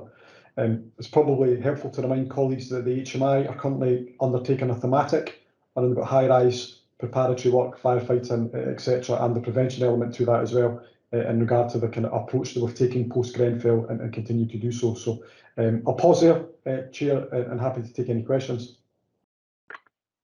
Thank you, Stuart. Again, some assurance, well, again, a lot of assurance from what you and the team are doing about this and have been doing for some considerable time now. Thank you once again for all that hard work. Could you just, because I missed the key word when you talked about the procurement, you said it will be, you're saying that you should be closing this or recommending you should be closing it, captured through the what process, did you say? The business as usual process. Now, I'll transfer to the asset management work plan in terms of the procurement element to bring in those pieces of equipment. Okay, thank you. Sorry, that's my hearing. Excellent. Members, any questions? If there are, Tim, go ahead. Quick one, Stuart. I read the paper about smoke hoods and smoke blankets, and there were 3 options there. You say that the decision's been taken. Which of the options did they choose? Is it option 1 for procuring? Because there was 3. Option 3 was do nothing, and option 1 and 2, there were 2 different options. I just wonder which one. I'll need to go double check again. I don't want to say something. No. Okay. I know that's from the AMLB paper, which I don't have in front of me, Tim. So it's okay. It was just the paper was in the pack, so I did read it, and I saw there were 3 options available there. The whole smoke hood thing takes me right back to Kegworth, because I'm surprised that they're not standard these days, because I mean there was a lot of chat after the Kegworth air crash about having smoke hoods as standard. But yeah. Anyway, good to hear. It sounds like progress is being made. Okay, thank you. And I'll double check that AMLB option, which one was selected. Thank you. Thanks. I don't necessarily need to take that as a formal action, just to be clear. Just a quick email, Stuart, would be excellent. Thank you very much. So we've talked then about closing that, and then I feel that the committee members are giving me the indication that we're going to support the intention of the revised timescale. So thank you very much, Stuart. Concluding that, that's excellent, and that's 9.2 finished. Could we just take a quick break now and come back? I'm just going to say 5 minutes, so we'll just be before 1:45, and we'll continue on at pace. We're about 10 minutes behind at the moment. Thanks to all.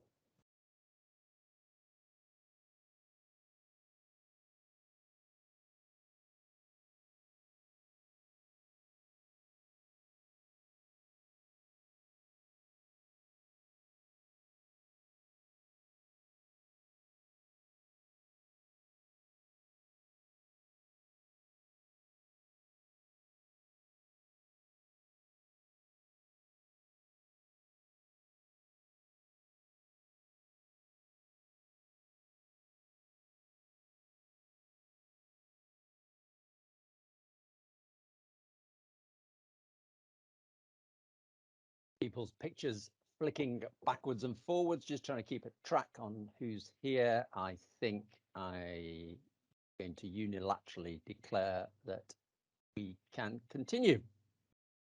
Who knows? Okay, we're about 15 minutes behind, ladies and gentlemen.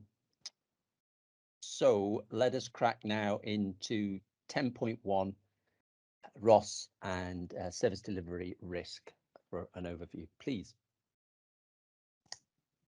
Thanks, Chair, and I'll not take up much of your time presenting this item. As you know, we monitor risk through the committee in 2 ways. One is to present the full service delivery risk register, and that's service delivery in a very broad context, as you'll see from the risk register, as opposed to just the service delivery directorate, and that's why I've taken the decision to present this myself, because of it cuts across a number of different directorate areas as well.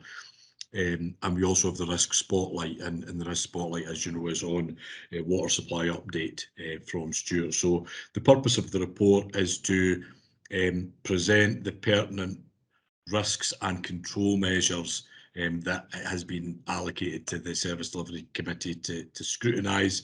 There are 5 appendices provided. Appendix 1A is the strategic risk summary, which are effectively the strategic risks that are managed through ARAC. B is the aligned directorate risk summary. C is the risk control summary for those specific risks, and then D and E are the same, but for those risks that have been closed. At 3.4.1, just to highlight, there are 2 risks that have been closed since this was last presented to the committee. The first one relates to planning to respond to events, and that is now being managed through the operations functional risk register because of the de-escalation of some of the associated risks, particularly around about EU exit, and the fact that we've now got the full COP26 planning team in place. So it's not that that risk is not being monitored, it's just that it no longer appears at this more strategic level. And also a risk related to community planning is now being subsumed into other SPPC directorate risks. So again, that risk's not been lost, it's simply been subsumed into other areas. So in terms of recommendation, the committee is asked to scrutinise the risk report and the appendices that are provided. I'll not take up any more of your time by going through them, Chair. I know members will have read them, and happy to take any questions again, depending upon the areas. Either myself, Stuart, or Richie, or indeed Rich will try and answer any of the questions that members may have. No, thank you, Ross. And this report format has been with us for some time now. Seems to work well. You just need to generate the time to sit down and go through it, and it's I think it's excellent. I did go through it. I've noted the 2 close reports. They seem reasonable to me. Obviously, interested in other committee members' views if they differ from that. And I personally, I have no further questions about the risks which are here at the moment. Does anybody wish to ask any further questions? Angelina. Thank you, Chair. It's a quick one, and it's embarrassing, to be clear, to me, not to any of the authors of the report. It's Appendix 1C, the aligned Directorate Risk Control Summary. I tried and failed to interpret the status column that gives a RAG status and then a percentage. And I'm so sorry, I'm sure the answer is going to leave me blushing, but I just couldn't work out what that was telling me.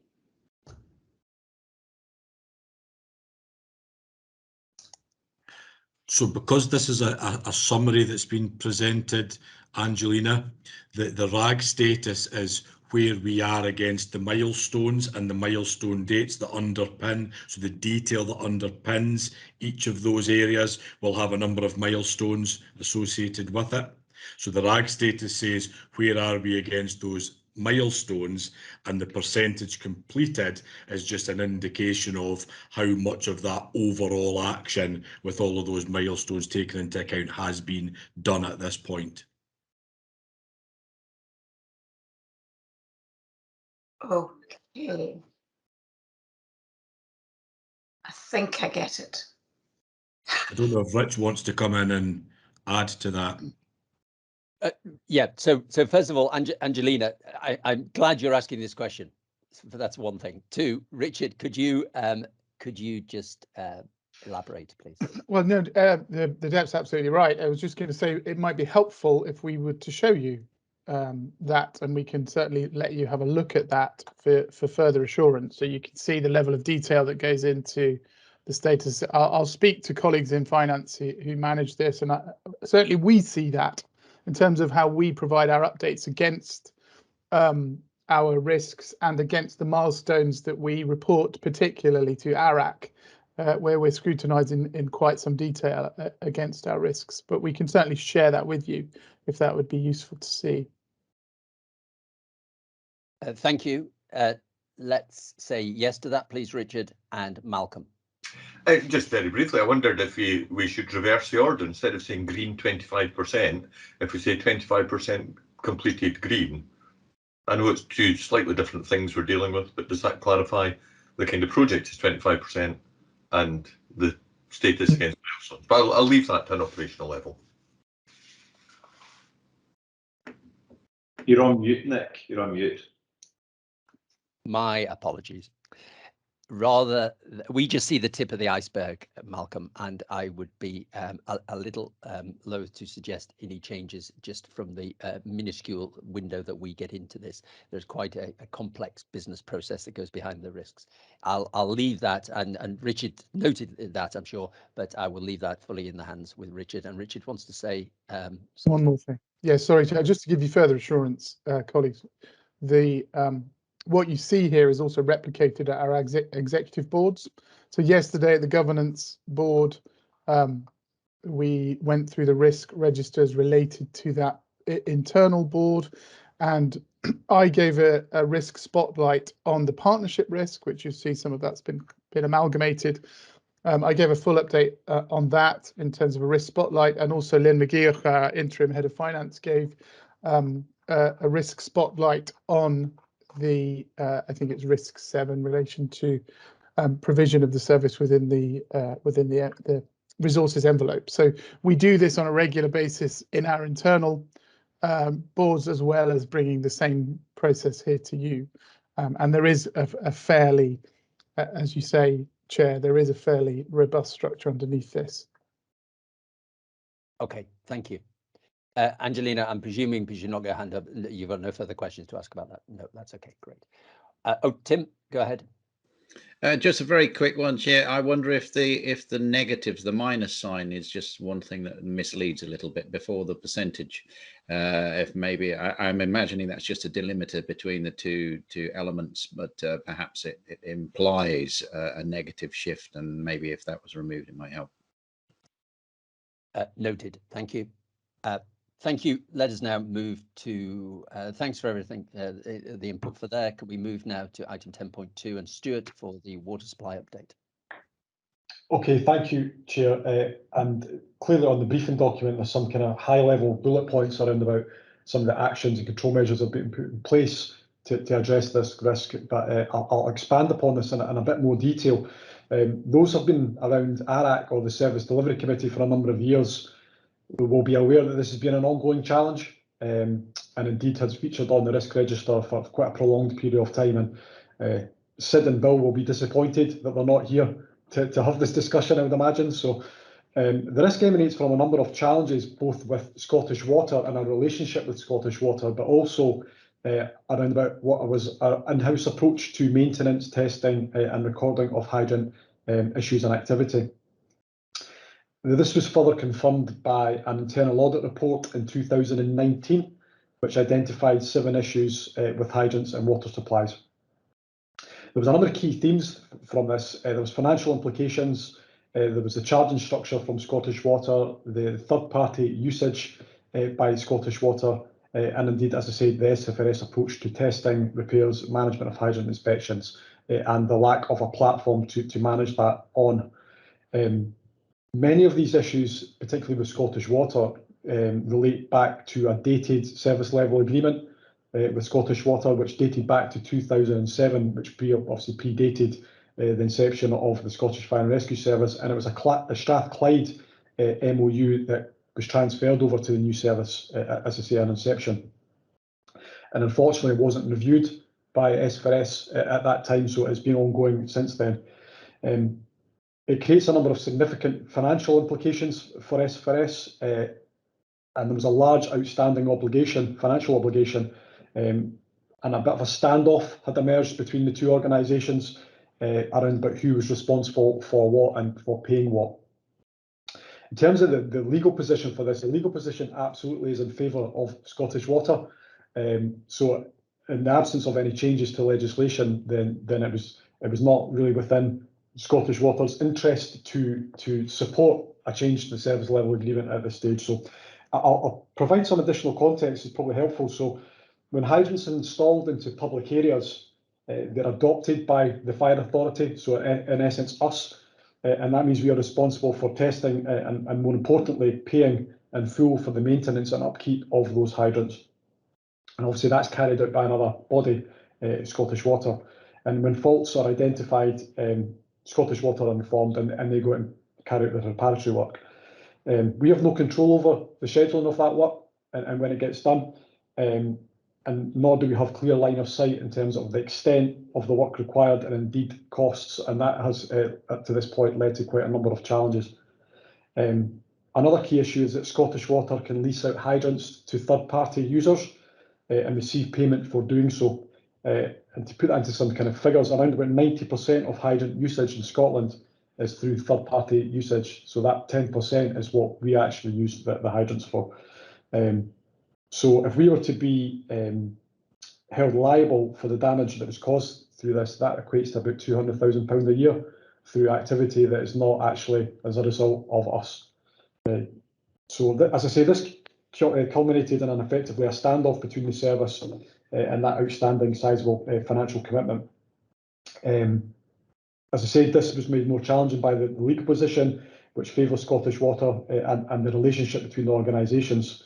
But with that said, last year we began to make real kind of positive inroads in terms of improving the relationship with Scottish Water, and I think this was aided in part by a number of personnel changes within both organisations, which meant that we could kind of have a refresh of the relationship and to try to identify a way forward. So, and at that point, David enters the room, so which was really timely. So we entered into really open and constructive dialogue with senior managers for Scottish Water and led by David to analyse the full scope and the financial undertaking required to maintain the hydrant network. The first priority, obviously, for us was to address the outstanding invoice payment, and we came to an agreement with Scottish Water at the start of this year in terms of the disputed bills. So essentially what we agreed was a 65% payment for us, and Scottish Water would cover the remainder of that. So it moved from that 100% liability to 65% to us, which I think is really positive and progressive. So that invoice was settled, and that then unlocked the ability for us to move forward with the broader issues in terms of the service level agreement. And we have started to work towards drafting a service level agreement, a revised one for SFRS and Scottish Water, which clearly sets out a fair and equitable charging structure. And that includes exploring rebate options, which they have in place in Wales for third-party access. But it's probably most likely that it'll be a 50% share basis, which again I think is a pragmatic and approach to take. So that's resolved the issues with Scottish Water. From an internal perspective, we made some real improvements in terms of how we manage, deliver and monitor hydrants. We've improved our recording processes and we've invested significantly in a number of additional hydrant operatives, and there's a new ICT platform currently being developed to allow us to record and manage the hydrants going forward. We've also upskilled our operatives to be able to undertake minor repairs, so that prevents the flagging to Scottish Water repair needs to be taking place and clearly removes some of the lower level recharge processes.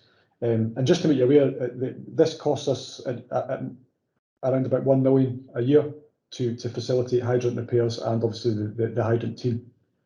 I should highlight that none of the aforementioned is in any way impacted on our operational capability, which I think is obviously the most important thing in the use of water supplies. We do encounter pressure supplies quite routinely, and unfortunately that's just an outcome of the kind of aging network, and the higher the pressure, the more likely the system is to leak and cause issues elsewhere in the hydrant system or the water system. So as a result of all what I've outlined above, I think we've been able to greatly reduce this risk, and we've now reduced the risk to the target rating of 8 within the Service Delivery Directorate risk register. And as such, I'm pleased to say that at the DMT, my Director Management team last week, we've agreed to de-escalate this risk from the Directorate risk register to the Functional Risk Register, of which David Farris, who's just joined us, oversees. So I think it's a very positive story in terms of how we've managed that risk, and I'll pause there and happy to take any questions. Stuart, thank you, David. Thank you to all the team. We looked at this back in December 2019. I remember sitting at the meeting and thinking, "Ooh, wow, how can a fire and rescue service exist with the what seemed to be fragile relationship with that at the time?" Really great. And when you told me probably 6 months ago that things were really moving on nicely, then it seemed appropriate to bring it back to the committee and have a look at this. So that's been a really great piece of work.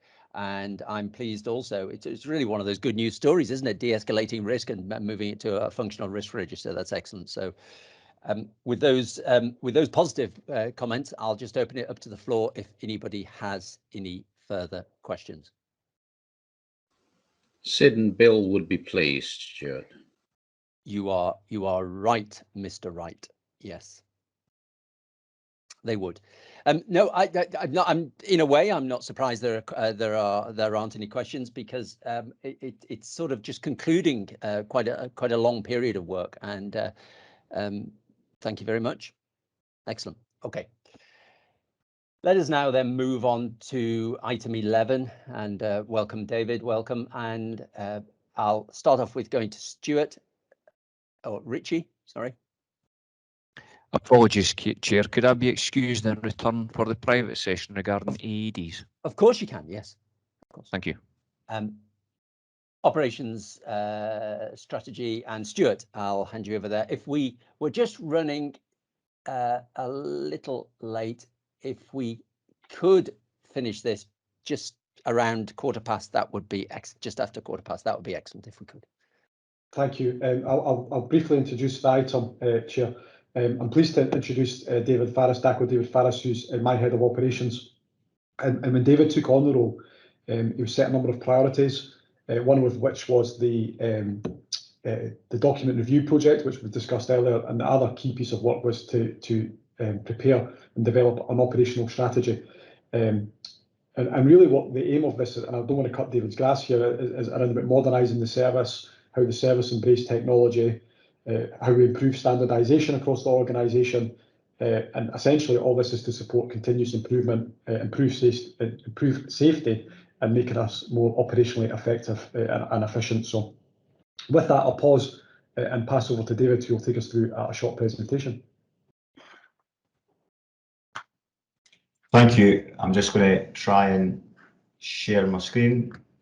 Are you seeing what's on my screen just now? Yeah. Yeah. I'll change it to the slideshow view.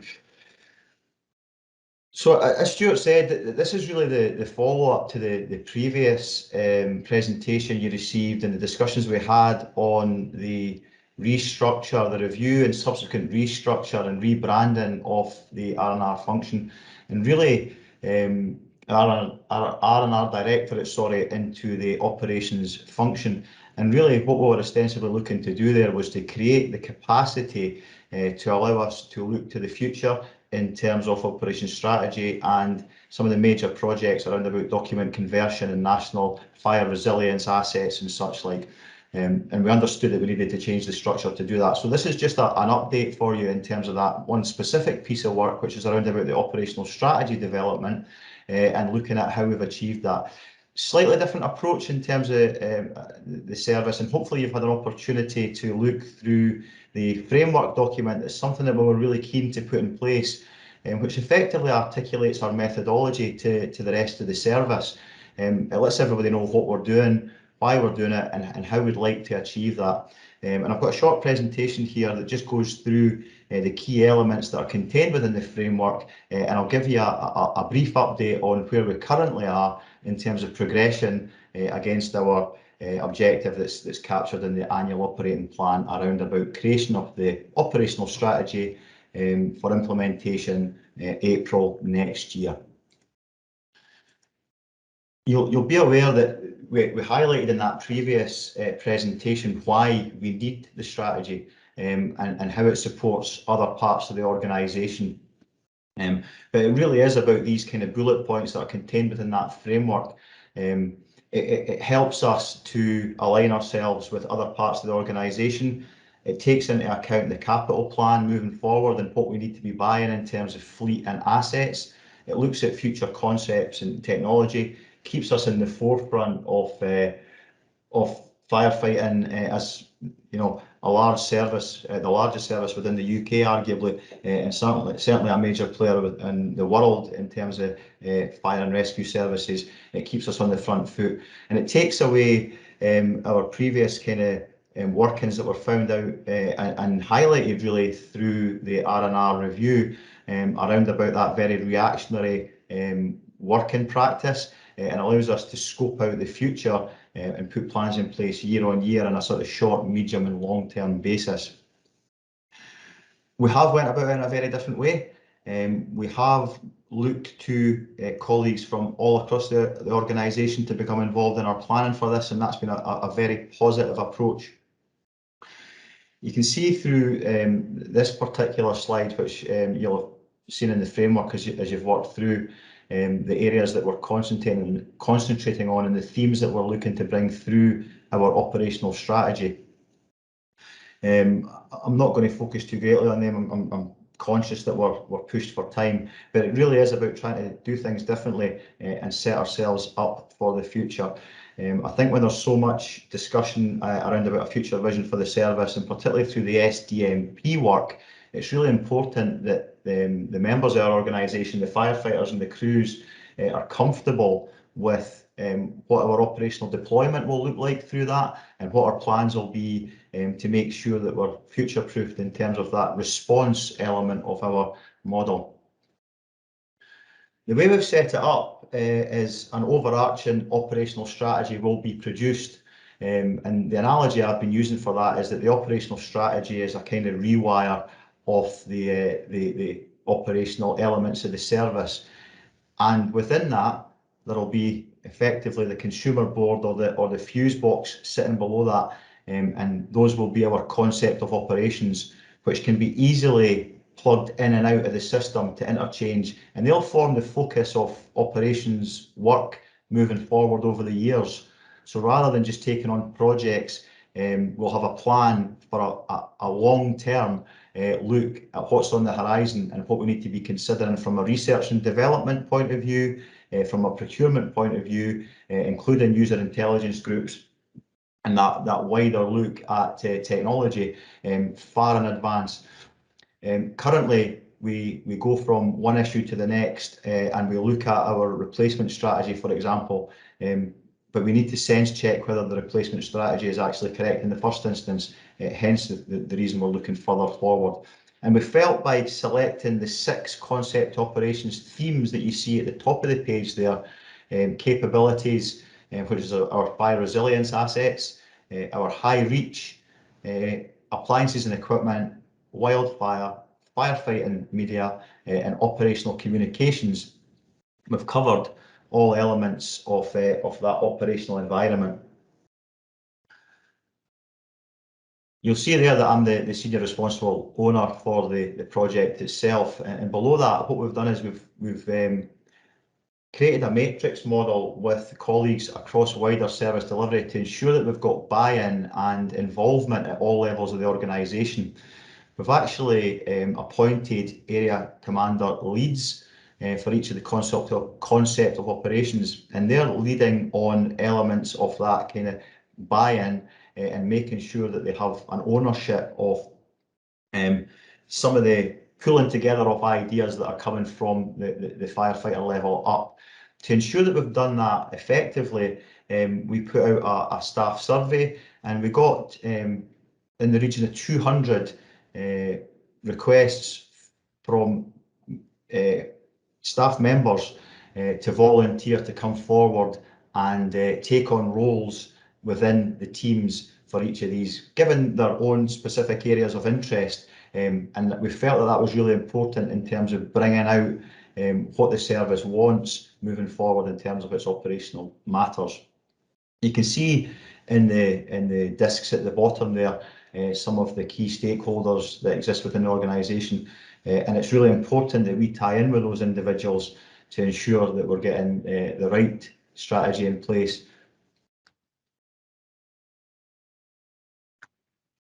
It's just a kind of flow through of where we are, and you'll see this in the framework document as well. We've moved through the publishing of the strategy framework. We've also gathered that consultation and engagement from across the service to understand what people's desires are. And now we're doing that alignment with strategic objectives and developing the plans themselves. Currently, we're working through the development of the concept operations. There are some pressures with doing that. I think capacity across the organisation is stretched just now, particularly with the ongoing pandemic and COP26 and other events on the horizon. It's clear that people are very stretched, and we're having to adapt and overcome in terms of development of the ConOps.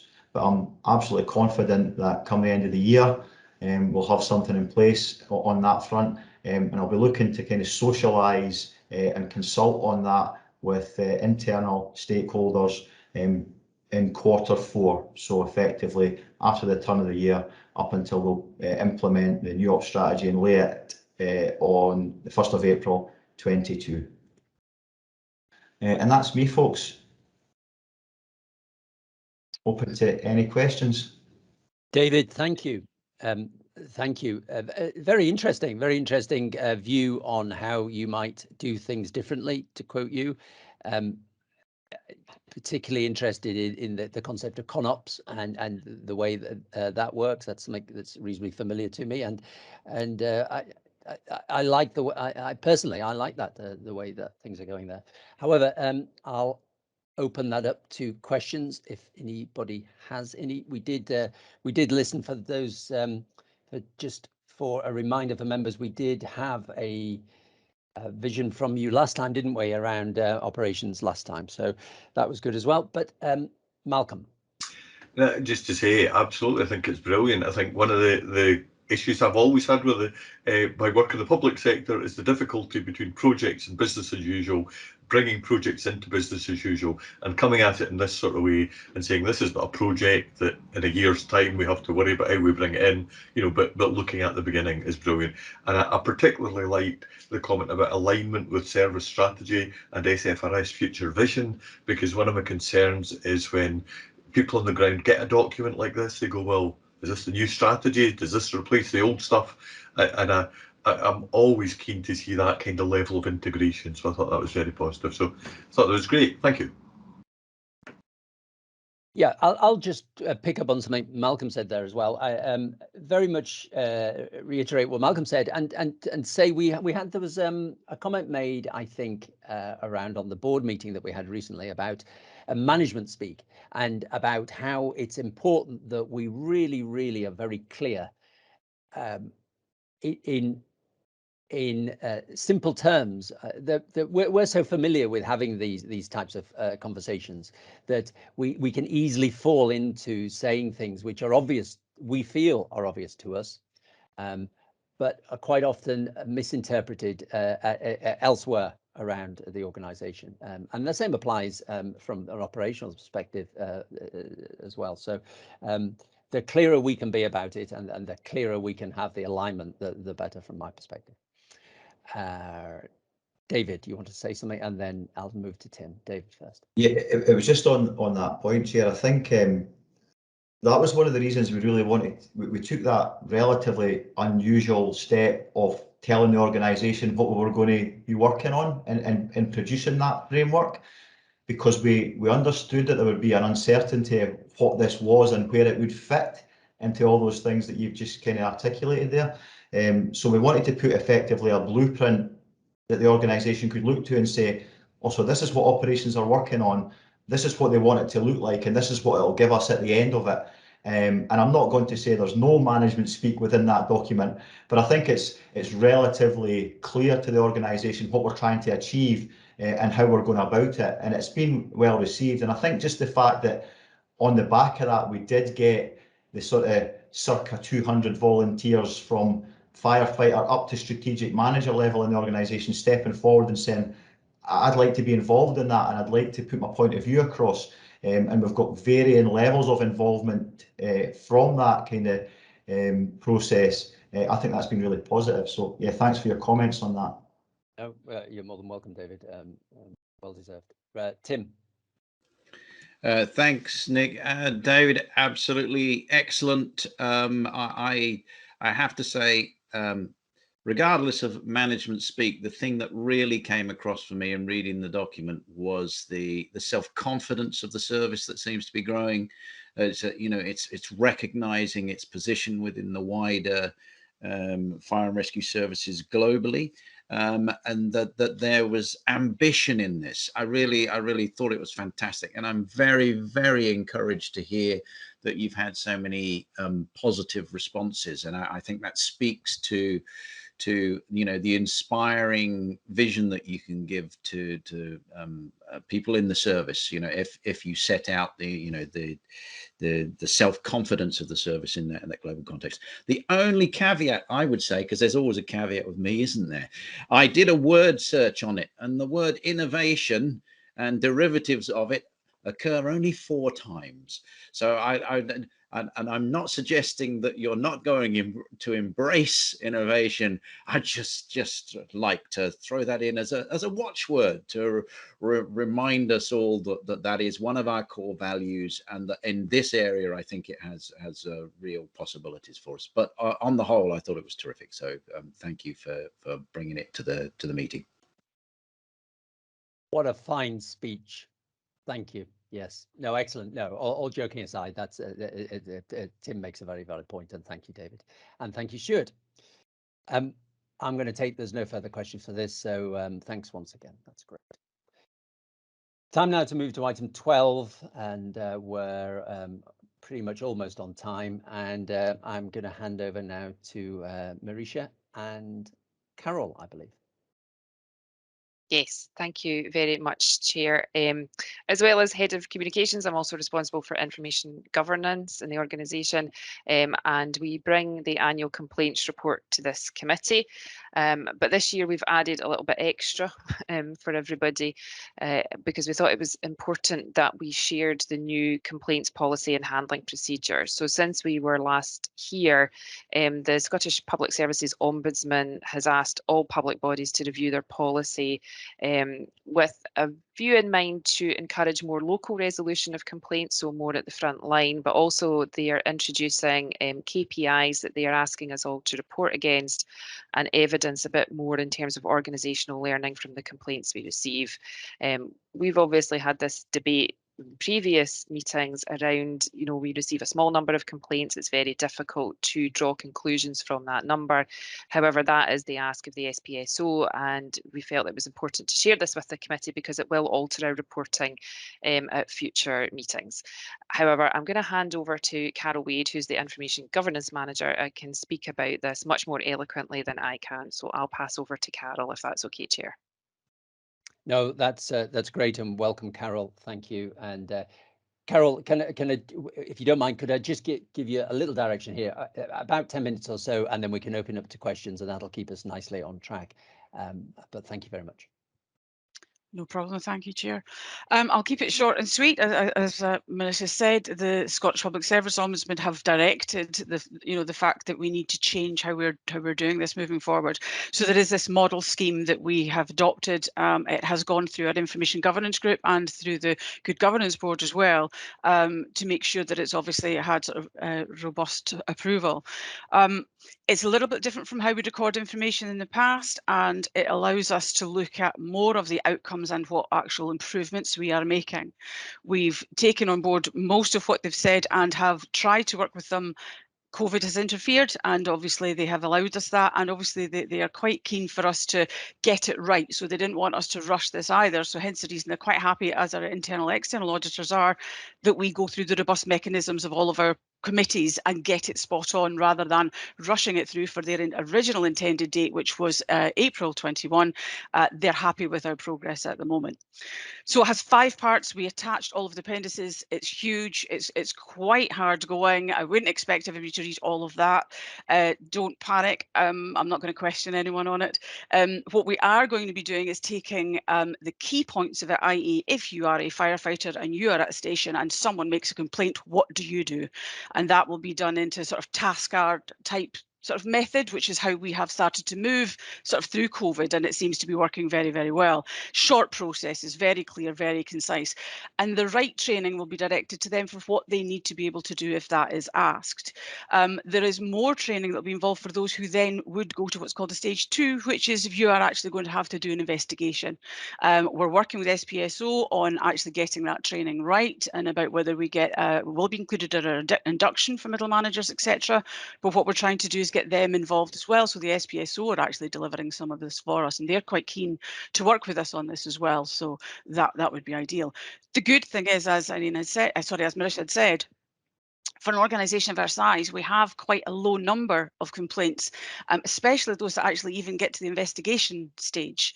On one of the spreadsheets that I actually gave, there is a section that actually highlights in the second page some of the types of complaints that we do get. It was just to give you some context about how severe some of them are, or rather not severe. You know, I'm not happy with the sound of fire alarms and how loud they are, or, you know, they live next to a fire station but only want us to use it, you know, at certain occasions. And there are ways that we can talk to them and we can deal with them, but some of them, we have felt that the figures have risen specifically this year as well because of COVID and more people were at home, and it's the same as our freedom of information requests. They also went up for a period, and I think it was because people were at home and bored and therefore found more to complain about, certainly from the types of requests that have come in this year. The dashboard that I've also attached allows you to manipulate the figures and play around with it in any way you want, but it is quite basic, to be fair, and we've just been working with an Excel spreadsheet and then sort of filtering from there. But thankfully, we've been doing a piece of work with Chris Fitzpatrick's team, who's on this call at the moment, and data services are kindly looking at all of the new KPIs that we're going to be measuring, how we can get the best out of them and how we can analyse them better to be able to report back quarterly to the Information Governance Group. And we also have to produce an annual report for the SPSO themselves. I think we've kind of had some discussions through the Good Governance Board, etc. as well, that we would be quite keen to actually report quarterly and do that transparently online as well. We have nothing to hide. And I think it would be actually quite good for us to do that on our website and do it quarterly as opposed to annually. The reporting period for the SPSO is September, which actually fits in with this particular meeting as well. So they're you know, looking for us to perhaps even take a couple of examples as well where it is you said we did. You know, so not just stats, not just figures, give us the stats and make it clear and give us the outcomes, but perhaps even give us a couple of stories where you can show us what was complained about and then the full story about what you did and how you've implemented it. So we're looking at ways that we can capture that as well. There's still a little bit of work to go. The procedures are done and the policy is done, but we still need to do the task cards. And the KPIs were only actually consulted on just in June, earlier on this year, and we haven't had the fully published ones back yet from the SPSO, but we agreed through the Information Governance Group and the Good Governance Board that we would still publish ours in the state it's at with the KPIs which we have been directed by the SPSO are the ones that are going to be, you know, used. I don't think they're going to change, so we've included them anyway. And if they are going to change, we will change them after the event, but they're not going to change radically. And we really were already gathering a lot of the information they were asking for anyway, so none of the KPIs were new to us from that perspective. That's kind of it in a nutshell. If anybody, you know, wants to ask any questions about the stats themselves, which yes, there are a few bits where things have gone up, some where they've come down. We've changed some of the headings we've used, which have made things look like they're a little bit different.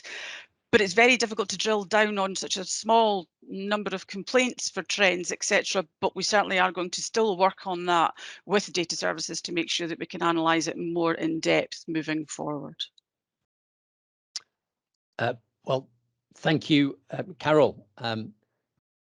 I was buoyed along at the pace of delivery. Thank you. That was Sorry. excellent. No, that was excellent. That kept me engaged, most definitely.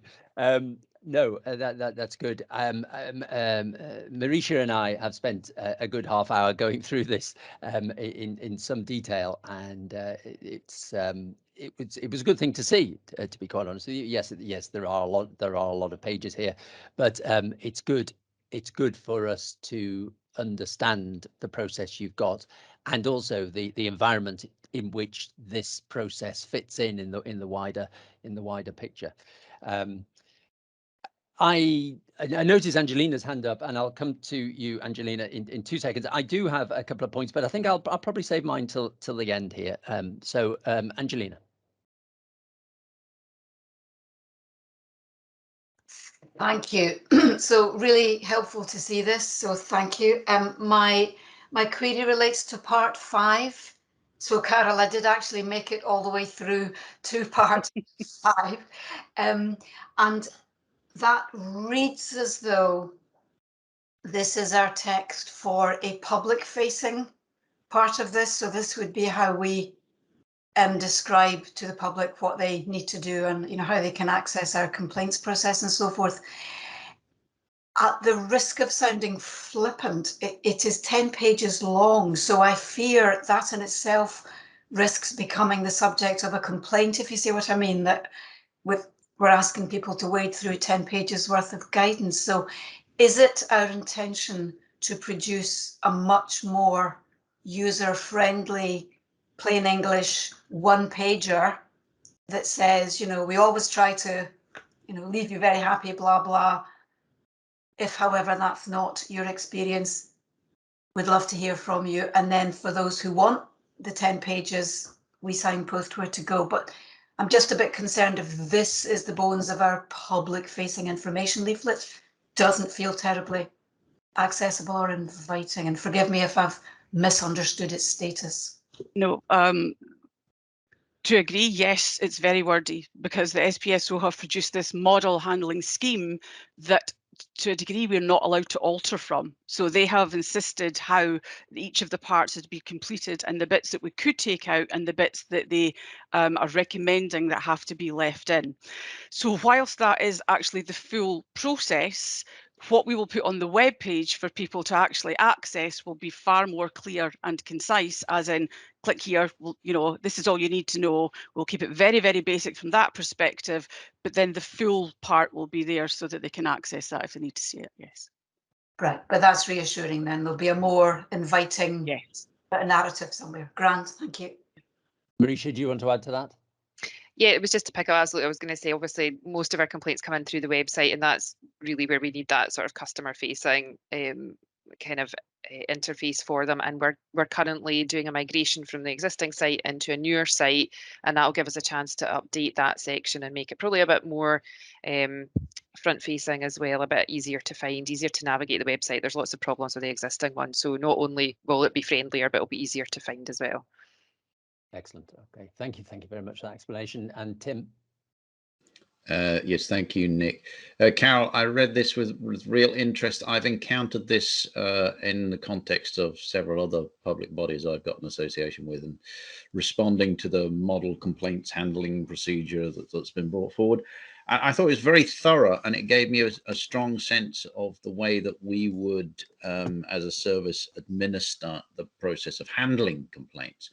The piece that I would like to learn more about, and it probably falls out with the context of this particular conversation, but I think it would be really helpful to understand how the service learns from these things. So I've got a very strong sense of how we process the complaints, and I'm confident that we will, undertake that process with great diligence.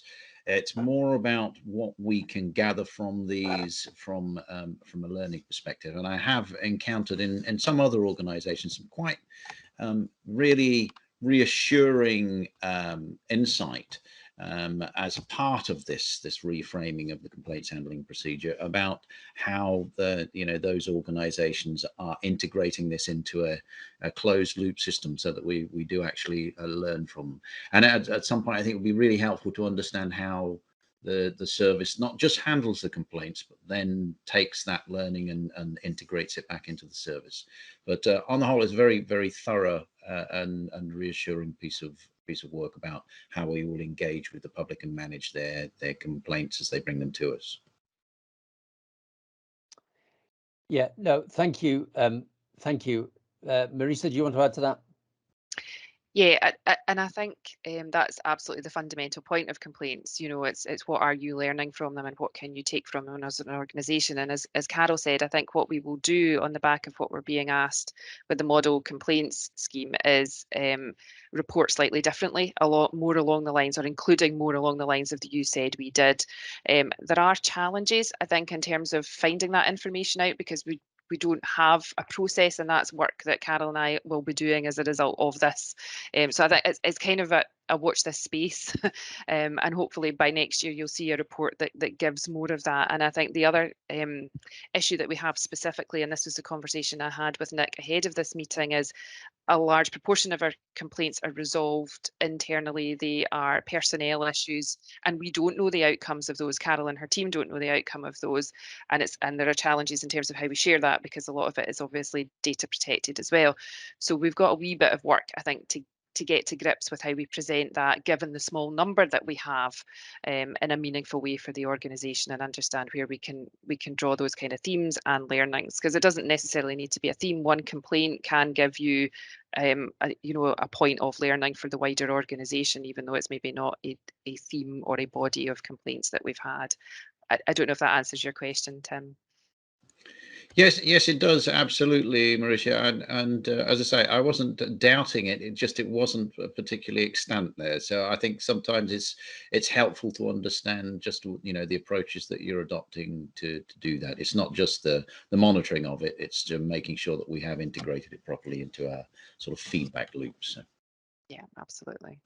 No, and thank you. And I'll just conclude that one question before I just go briefly to Malcolm, but it's the idea of learning from the complaints. Let's see in a year's time when we come back and we can have a look at how we might have developed that in your report. Thank you. Malcolm, probably take this as the last question now on this point, please. Thanks, yeah, and I know I'm probably going to get a row for being too operational, which I do at times, but I know you're very good and very clear on saying day one is the day the report is noted. So within 3 days means day 3 of that, and it was one of the things that I thought was very. However, that is not in Appendix B in the summary for staff. So I just thought there's a slight danger there that somebody reads it in Appendix B, page 26 or whatever of the report, that the person managing the complaint thinks it's 3 days after and gets into the 4th day, because you know what I mean. So my suggestion is just that where you say record the complaint and note this as day 1 kind of thing, so that staff who are managing the complaint actually understand the full policy if they're looking at that 1-page summary. So apologies, that's quite operational, but I just didn't want everybody to be dealing with 4 days instead of 3. Thank you. I noted your comment, Malcolm, and I think we'll just hand that over to Marisha and the team to deal with. Thanks very much. Great, and thank you, Carol. Thank you, Marisha. Do you have anything further to add, Marisha? No, that's excellent. Thank you, and thanks to you both for delivering that. Thank you very much. Let's chop now to item 13, the forward plan, and the former plan as it stands at the moment indicates the standing agenda items are looking forward, just picking up from the conversations we've had during the last couple of hours, looking forward to the closing reports, hopefully are from the HMFSI action plans that have been going on, at least 1, possibly 2, if I recall. Looking also to see further development around the Scottish Ambulance Service joint working agreements there, and seeing how we're progressing with that. There was also a point, it's not so much a forward plan point, but was something that I'm keen to develop our thinking and conversations around about benchmarking.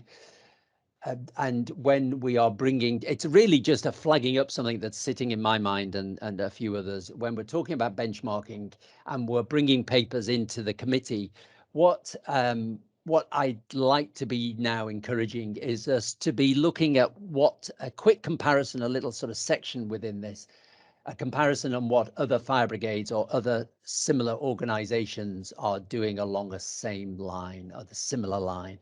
So it gives us a feeling, we're starting to then generate this feeling a little bit more about how our processes and work are looking on a comparative basis. I don't have anything further to add around the forward plan unless anybody else does. There rarely is. And then items for consideration at future IDF board strategy information development days.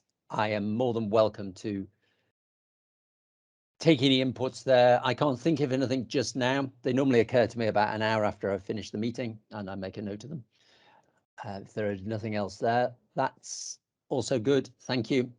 I think there was one action, but Ali will probably correct me now for the Thanks, future Chair. actions. Thank you, Chair. I picked up possibly more than that, but you can agree with me or not as a committee and chair. So 4 in total, just in relation to item 8.1, the quarterly performance report Q1 committee requested updates are made addressing the inaccuracies within the reporting figures as presented. So just to confirm if you wish that as an action or not, and that will go against Stuart Stevenson and Chris Fitzpatrick. In terms of an action, are you saying then a recirculation of those with the corrected figures? It would be a case of updating the paper just to make sure that it's available on our website. Oh, yes. Yeah. Yes, please. Yes. Gotcha. And if you wouldn't mind, I'd also like that recirculated. Certainly, Chair. And then in relation to item 8.2 today, the audit inspection action plan, just to amend the typographical errors with reference to approval within the cover report. And also in relation to the item 8.2 specific with 3.22 regarding the Wi-Fi within all 4 asset resource centres. And that was specifically in relation to action reference 21.1 within the action plan. So it was agreed that confirmation will be sent to the committee by email regarding this update, and specifically to the August 21 due date for that. And Richard Breton was going to address that. If you wish that to be captured as an action. Yes, please. And in relation to item 10.1, the service delivery risk register, suggested consideration by the committee to the status column to ensure clarity of the percentage, as currently it could be perceived as a negative figure. Can I just, I don't think that's really an action that needs to come out from this committee. I think that's just something we can leave to the wider machine that goes behind risk management. That's great. And then just finally, just in relation to 10.1 as well, just to circulate and show and share the milestone information with the committee members, just to give a greater depth of understanding around that, if you wish that to be captured as an action or just something that we will do. My apologies there. What were you referring to there? It was linking back to the just understanding of the status, and it was just from that point that was raised in relation to the RAG status and percentages, and just to give a greater understanding of the depth of information that's kept behind that around the milestones. Just to circulate that to committee, just to give a better understanding of discussions, in particular if required with Angelina, just to give clarity as to and more in depth background to that side of it for reassurance. So I'm sorry, I just want to be very, very clear about what we're doing because I don't want to generate work that's unnecessary here. Are you talking about an explanatory email to members just explaining the background behind the percentages? I think, yeah, what we would do is we would just get in touch with our risk audit manager just to basically just reaffirm and confirm, just to give the assurance to the committee about what sits behind that in terms of the RAG status and the percentages, just with that ultimate clarity. Yes, please. I think that would be reasonable. But I don't want a whole load of work there. It's really just like a sort of a short educational piece for us all. Thank you. Okay, thank you. That was all, Chair. And I presume members are all happy with what I've just said there. Right, okay, that's good. Yeah. Thank you very much. Thanks to all for a meeting which has landed almost on time. Thank you very much. And the date of the next meeting is Wednesday, the 24th of November. And who knows where we will be. Robert, I see you've got your hand up. I'll come to you in 2 seconds. And that will be at 10 o'clock. Robert. Thank you, Chair. And really just very briefly to thank you and the committee members for allowing me to come along today and observe the meeting. It has been very useful. It's always interesting to see scrutiny in action, and I've also been very encouraged over the past few months observing the manner in which the service takes and has regard to the recommendations of HMI reports. It's nice to see that on the plan today, and I think it's also very easy to get sucked into looking at the red dots within some of those action plans, but when you actually look at the amount of work that has been greyed out and the amount of action that's been taken by the service, it's incredible the amount of effort that goes into achieving improvement, and that's ultimately what we're here to do, is highlight opportunity for improvement and to act upon that. So I want to thank everyone involved in achieving that continuous improvement within the service, and I look forward to working with you closely as we move forward. I know, Chair, you and I have got a meeting scheduled to discuss how we might work closer and some other changes that I have planned around inspecting a service delivery function. So I look forward to having that discussion with you in the future, and hopefully come back at some point and present to the board my thoughts on how we might move forward as an inspectorate in relation to inspecting local areas and service delivery areas in a different fashion as we move forward. So thank you for today, and I look forward to meeting you all again in the future. Thank you, Robert. Thanks very much indeed. On that note, then, we'll just chop across now to the private meeting, and this therefore concludes the public session. Thanks very much.